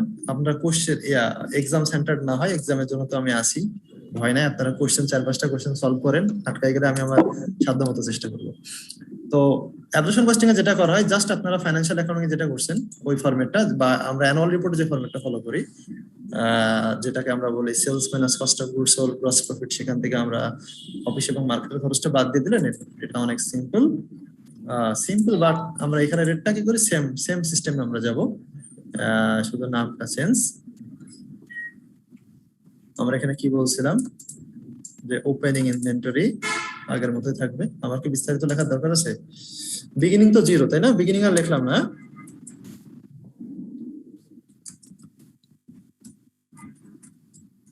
কস্ট অফ প্রোডাকশন কত? 220 ইউনিট। এখানে কত ধরছি আমরা per unit cost? Unit cost কত বলছি বলেন তো এখানে? হ্যাঁ, 10 টাকা না? 10। হ্যাঁ, আমরা কিন্তু ভেরিয়েবল কস্টিং এটা 8 ছিল। তো যেখানে 8 সেখানে জাস্ট 10 দিয়ে দিবেন, আর তেমন কোনো ডিফারেন্স নাই। তাহলে এখানে সিম্পলি আমাদের হয়ে যাবে 2200 টাকা প্রোডাকশন কস্ট। এখান থেকে আমরা মাইনাস করব হচ্ছে এন্ডিং ইনভেন্টরি। এটার বিস্তারিত করার কারণ অলরেডি বুঝে গেছেন অনেকে। এই যে 60 ইউনিটের কস্ট দুইজন দুই রকম ধরছে, এটাই হচ্ছে কারণ, ডিফারেন্স, আর কোনো কারণ নেই। প্রফিট কেন ডিফারেন্ট হবে এই কারণে জাস্ট।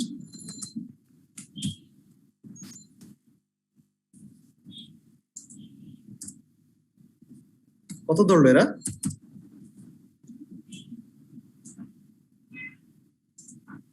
এরা হচ্ছে কি করলো দেখেন, আপনারা খেয়াল করে দেখেন। এটা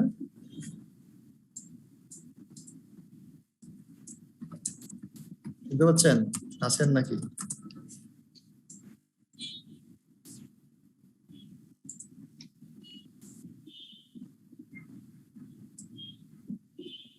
এইটা জাস্ট এটার কারণে ডিফারেন্সটা হচ্ছে। বলেন এটা কত? অ্যাবজর্পশন কস্টিং এ কত হচ্ছে? এন্ডিং ইনভেন্টরি মূল্য 600। ওরা কত ধরছিল? 480। কত ডিফারেন্স? কত? 120। এইটাই জাস্ট এটার কারণেই এই যে 600 আর 480, এই 120 টাকায় প্রফিট ডিফারেন্স হবে। এই কারণে আমরা বিস্তারিত করলাম। ওকে, আচ্ছা এখানে আরেকটা লাইন করি, কনফিউজ হতে পারেন পরে আবার। বিগিনিং কিন্তু লাগতে পারে, বিগিনিং ইনভেন্টরি আমি দিয়ে রাখলাম। এইটা কিন্তু অলওয়েজ আগের বছরের রেটে হবে, যেহেতু বিগিনিংটা গত বছর থেকে আসছে, আগের বছরের রেট হবে। আমি একটু বলে দিলাম আপনাদেরকে, যদি ভবিষ্যতে কখনো আপনাদের ফেস করতে হয়। মানে বিগিনিংটা কি এই বছরে না গত বছরে? এটা কোথা থেকে আসছে? লাস্ট ইয়ার থেকে, রাইট? লাস্ট ইয়ার জি স্যার, লাস্ট ইয়ার থেকে। তাহলে রেটও কি হবে সব সময়? 0 না, যদি থাকতো লাস্ট ইয়ারটা স্যার হবে। লাস্ট ইয়ার যদি এখানে 100 ইউনিট থাকতো বা 10 ইউনিট 20 ইউনিট থাকতো, তাহলে লাস্ট ইয়ারের যে রেটটা থাকতো সেটা আমরা ইউজ করতাম। সেটা বিগিনিং হতো। এটা কিন্তু খেয়াল রাখতে হবে আপনাদের। তাহলে কস্ট অফ গুডস কত হয় সেখানে? 2200 থেকে 600 বাদ দিলে 1600, তাই না? সেম ওই 120 টাকায় কস্টের ডিফারেন্স দেখেন। তাহলে কত আসছে এটা? কষ্ট আমি কি ঠিক করলাম? ক্যালকুলেশন ঠিক আছে? হ্যাঁ ঠিক আছে। কস্ট অফ সেলস 1600, ঠিক আছে। তাহলে প্রফিট কত হবে? 3200 থেকে 1600 বাদ গেলে প্রফিট কত হবে? 1600। এইখানে একটা বিষয় আপনাকে খেয়াল রাখতে হবে অঙ্ক মিলাইতে হলে।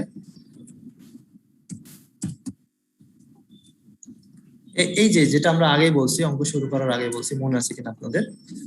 যখন আপনি অ্যাবজর্পশন কস্টিং করবেন তখন আপনাকে আন্ডার অ্যাবজর্পশন বা ওভার অ্যাবজর্পশন অবশ্যই খেয়াল রাখতে হবে। আমাদের এখানে এটা প্লাস করতে হবে অথবা মাইনাস করতে হবে। এখন আপনারা বলেন এটা কি ওভার না আন্ডার? আমি কিন্তু প্রথমে শিখাই দিয়েছি এটা ওভার। কেন বলছিলাম ওভার? মনে আছে? বেশি 20 ইউনিট বেশি হইছে স্যার। প্রোডাকশন কত? 20 ইউনিটস ওভার। বেশি না? কোয়ার্টারে 200 হওয়ার কথা স্যার, ওই জায়গায় 220 ইউনিট ছিল। 20 ইউনিটস বেশি হয়েছে। হ্যাঁ 20 ইউনিটস বেশি। এটা কতটুকু ডিফার করবে? জাস্ট ফিক্সড ওভারহেড রেট, যেটা ফিক্সড ম্যানুফ্যাকচারিং ওভারহেড রেট, এটা রেটটা কত আমরা এখানে বের করে নিয়েছি। ফিক্সড ম্যানুফ্যাকচারিং ওভারহেড রেট কত করে? 2 টাকা করে। ওই 2 দিয়ে ডিফারেন্সটা হবে, হ্যাঁ 2 করে। তাহলে আমাদের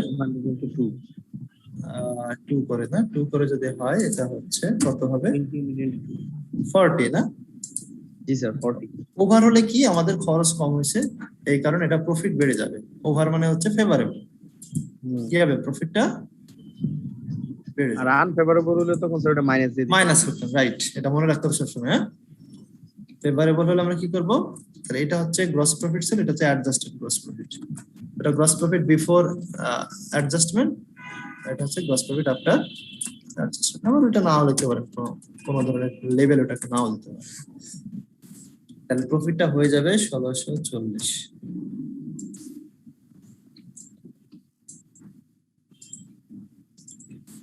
আর এইখানে কিন্তু আমাদের এখানে যেহেতু ফিক্সড ভেরিয়েবল সব ধরে নিয়েছি, কোনো ডিফারেন্স করি নাই, কাজে এখানে আপনার শুধু সেলিং এন্ড অফিস ওভারহেড আসবে, সেটা যেমনই হোক। ফিক্সড কত, ভেরিয়েবল কত আমাদের কোশ্চেনে দেওয়া আছে। আমাদের কোশ্চেনে অথবা আগেরটা দেখলে আমরা পারবো, এটা কষ্ট করে ক্যালকুলেশন করার দরকার নাই। ফিক্সড সেলিং কত ছিল? কত ছিল? 600, রাইট? 600 আবার কেন বের করবো কষ্ট করে? একবার তো বের করছি। Fixed overhead 600, fixed selling overhead. আর ভেরিয়েবল সেলিং কত? এটাও আমাদের এখানে বের করা আছে, আর কষ্ট করার দরকার নেই। কত আছে বের করা? 640।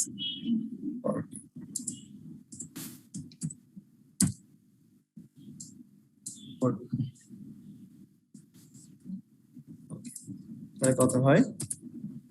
1240। তাহলে আমরা এখান থেকে এটা মাইনাস করলে কত আসে? Net profit. কোথাও কি ক্যালকুলেশন ভুল হয়েছে? 400 নেট প্রফিট 400 না? ঠিক আছে, তাহলে ক্যালকুলেশন 400। ওকে, যে কোনো কোশ্চেন করতে পারেন এখানে অঙ্ক নিয়ে। তাহলে অ্যাপ্লিকেশন কস্টিং আমরা কি করব? সেলস টাইপে দেব। সেলস কখনো মেথডের কারণে ডিফার করে না, সেলস সবসময় সেম থাকে। আর এখানে আমরা ভেরিয়েবল কস্ট বাদ দিয়েছিলাম প্রথমে, আর এখানে আমরা ভেরিয়েবল কস্ট না, আমরা কি করব? জাস্ট প্রোডাকশন কস্ট বাদ দেব, কস্ট অফ গুডস সোল্ড বাদ দেব, সেটা ভেরিয়েবল হোক আর ফিক্সড হোক। আমরা ভেরিয়েবল কস্টিং এর রেট নেব 8, অ্যাপ্লিকেশন কস্টিং এর রেট নেব 10। এইটা জাস্ট ডিফার করবে, আর বাদ বাকি সব সেম থাকবে। আর এই বিষয়টা আপনাদের ক্রিটিক্যাল খেয়াল রাখতে হবে যে যখনই আপনি অ্যাবজর্পশন কস্টিং করবেন তখন আপনাকে খেয়াল করতে হবে যে এখানে আন্ডার অ্যাবজর্পশন অথবা ওভার অ্যাবজর্পশন আছে কিনা। যদি ওভার থাকে আপনার প্রফিটের সাথে যোগ করতে হবে, যদি আন্ডার অ্যাবজর্পশন থাকে প্রফিটের থেকে মাইনাস করতে হবে। তাহলে আশা রাখি অঙ্কে আর কোনো ভুল হওয়ার সম্ভাবনা নাই। তাহলে রিকনসিলিয়েশনটা আমার মনে হয় করে দেওয়ার কিছু নাই, এখানে সমাধানটা যেটা আমি দিয়ে দেবো আপনাদেরকে, একদমই সিম্পল, একটা লাইন লিখলে চলবে যে অ্যাবজর্পশন কস্টিং এর প্রফিট হচ্ছে আমরা বের করলাম কত 400, রাইট? মাত্র বের করলাম। অ্যাবজর্পশন কস্টিং এর প্রফিট কত? 400 স্যার। 400। আর ভেরিয়েবল কস্টিং এর প্রফিট কত বের করলাম? 280। ডিফারেন্সটা কেন আমরা তো জানি, ডিফারেন্সটা শুধু এটুকুই লিখবেন, fixed production cost carried forward in the inventory value কত, এটা তো আমরা জানি। এই যে ফিগারটা,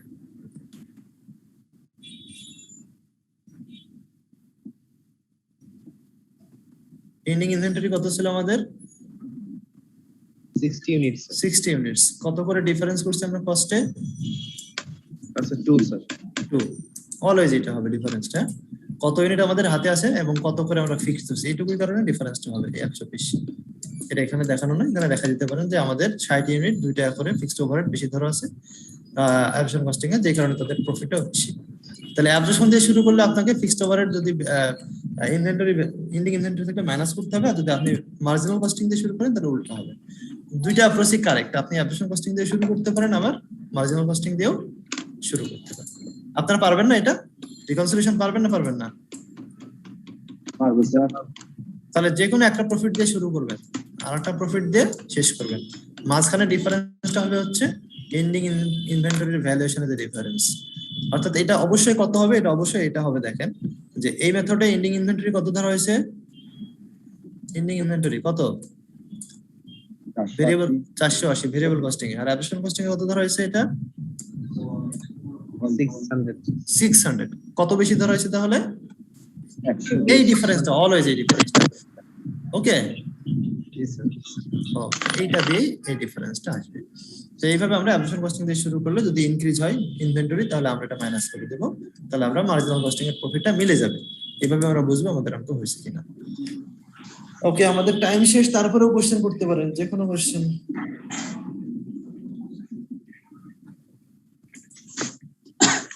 এখন বাসায় গিয়ে আসসালামু আলাইকুম। আপনারা বাসায় আচ্ছা বাসায় এখন আপনারা করবেন কি, টেস্ট ইওর আন্ডারস্ট্যান্ডিং 5টা একটু দেখবেন, বা যে কোনো অঙ্ক দেখবেন, যতগুলো অঙ্ক আছে অ্যাবজর্পশন ভেরিয়েবল যে কোনোটা দেখবেন। হ্যাঁ, এখন আমাদের অঙ্ক নিয়ে কোশ্চেন করতে হবে। আচ্ছা, আপনাকে ধন্যবাদ, প্রত্যেকটা বিষয় খুব ইজি করে আমাদের সামনে আপনি তুলে ধরছেন। স্যার একটা জায়গাতে হচ্ছে গিয়ে যে মাঝে মাঝে একটু মানে সমস্যা ফেস করি, সেটা হচ্ছে আন্ডার অ্যাবজর্পশন এবং ওভার অ্যাবজর্পশন। এই জায়গাটাতে যখন দেখি যে অ্যাকচুয়ালি মানে অ্যাকচুয়াল প্রোডাকশন করেছে বেশি, আবার সেল করেছে কম, তো এই বিষয়টা একটু হচ্ছে কমপ্লেক্স হয়ে যায়, যেহেতু অনেক সময় দেখা যায় যে আসলে রেগুলার প্র্যাকটিসে না থাকার জন্য একটু হচ্ছে কনফিউজ হয়ে যায়। কাইন্ডলি যদি এই ব্যাপারটাকে সহজে কিভাবে মনে রাখতে পারি যদি বলতেন। আমি কিন্তু আপনারা কিন্তু আনসার আপনারাই দিতে পারবেন, আমি কিন্তু 3টা অ্যাপ্রোচ বলছি, কারণ মনে আছে 3 ভাবে বলছি আমি, এটা মনে আছে কারো? আমি কিন্তু এটা 3 ভাবে বুঝালাম। হ্যাঁ বলেন তো একজন, কিভাবে মনে রাখতে পারি এটা? স্যার খরচের ক্ষেত্রে স্ট্যান্ডার্ড থেকে যদি আমাদের অ্যাকচুয়াল কম হয় সেটা আমাদের জন্য ভালো স্যার। ওভার অ্যাবজর্পশন বা ফেভারেবল? জি স্যার। আর ইউনিটের ক্ষেত্রে স্যার আমরা যদি বেশি ইউনিট তৈরি করতে পারি অথবা বেশি আওয়ার কাজ করতে পারি বাজেটের থেকে, তাহলে সেটা আমাদের জন্য ওভার বা ফেভারেবল, রাইট? আপনি কি বুঝছেন? আপনাকে আমি আরেকটু সহজ করি, যে কোশ্চেনটা করলেন আমি তো সবার নাম দেখতে পাচ্ছি না, সরি। যেমন এই অঙ্কটা দেখেন, আমাদের প্রতি কোয়ার্টারে প্রোডাকশন হওয়ার কথা ছিল 200 করে, কিন্তু প্রোডাকশন হয়ে গেছে কত? 220। তাহলে আমাদের টার্গেট আমরা মিট করতে পারছি না পারি নাই? এবং এক্সিড করে গেছে। তাহলে এটা কি ভালো না খারাপ আপনার জন্য? ভালো। এটা ভালো অবশ্যই। এটা ওভার অ্যাবজর্পশন অথবা ফেভারেবল বলা হয় এটাকে, ওকে? জি। এটা একটা অ্যাপ্রোচ। যদি ইউনিট না দিয়ে আমাদেরকে কস্ট বলতো, যে আমাদের বাজেটেড কস্ট এটা, অ্যাকচুয়াল কস্ট এটা, যে আমরা বাজেট করছিলাম যে তুমি 10,000 টাকা খরচ করবে ফ্যাক্টরিতে, আর খরচ করে ফেলছে 15,000, খরচটা বেশি করলে কি ভালো না খারাপ? এটা স্যার অবশ্যই খারাপ। তখন আপনি আনফেভারেবল বা আন্ডার অ্যাবজর্ব বা আনফেভারেবল বলতেন, রাইট? জি স্যার, থ্যাংক ইউ। এই দুইটা অ্যাপ্রোচ মনে রাখবেন। ওকে, আজকের কোশ্চেন করতে দিতে পারছি না, 6 মিনিট আমরা অলরেডি পার করে ফেলছি। আমরা আগামী ক্লাসে যে কোনো কোশ্চেন নেব। আপনারা স্যার এই দুটো স্লাইড কি স্যার আমাদের সীমা স্পেসে বা স্যার হোয়াটসঅ্যাপ গ্রুপে কি দিয়ে দেওয়া হবে? হ্যাঁ আমি দিয়ে দেবো। এইগুলো নিয়ে ওরিড হবেন না, অবশ্যই দিয়ে দেবো। আচ্ছা sir, thank you sir.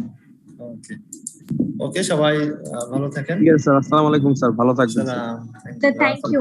Okay thank you, ভালো লাগছে স্যার ক্লাস, অনেক এনজয় করলাম। Thank you very much. Thank you sir. আসসালামু আলাইকুম, থ্যাংক ইউ স্যার। ওয়ালাইকুম আসসালাম।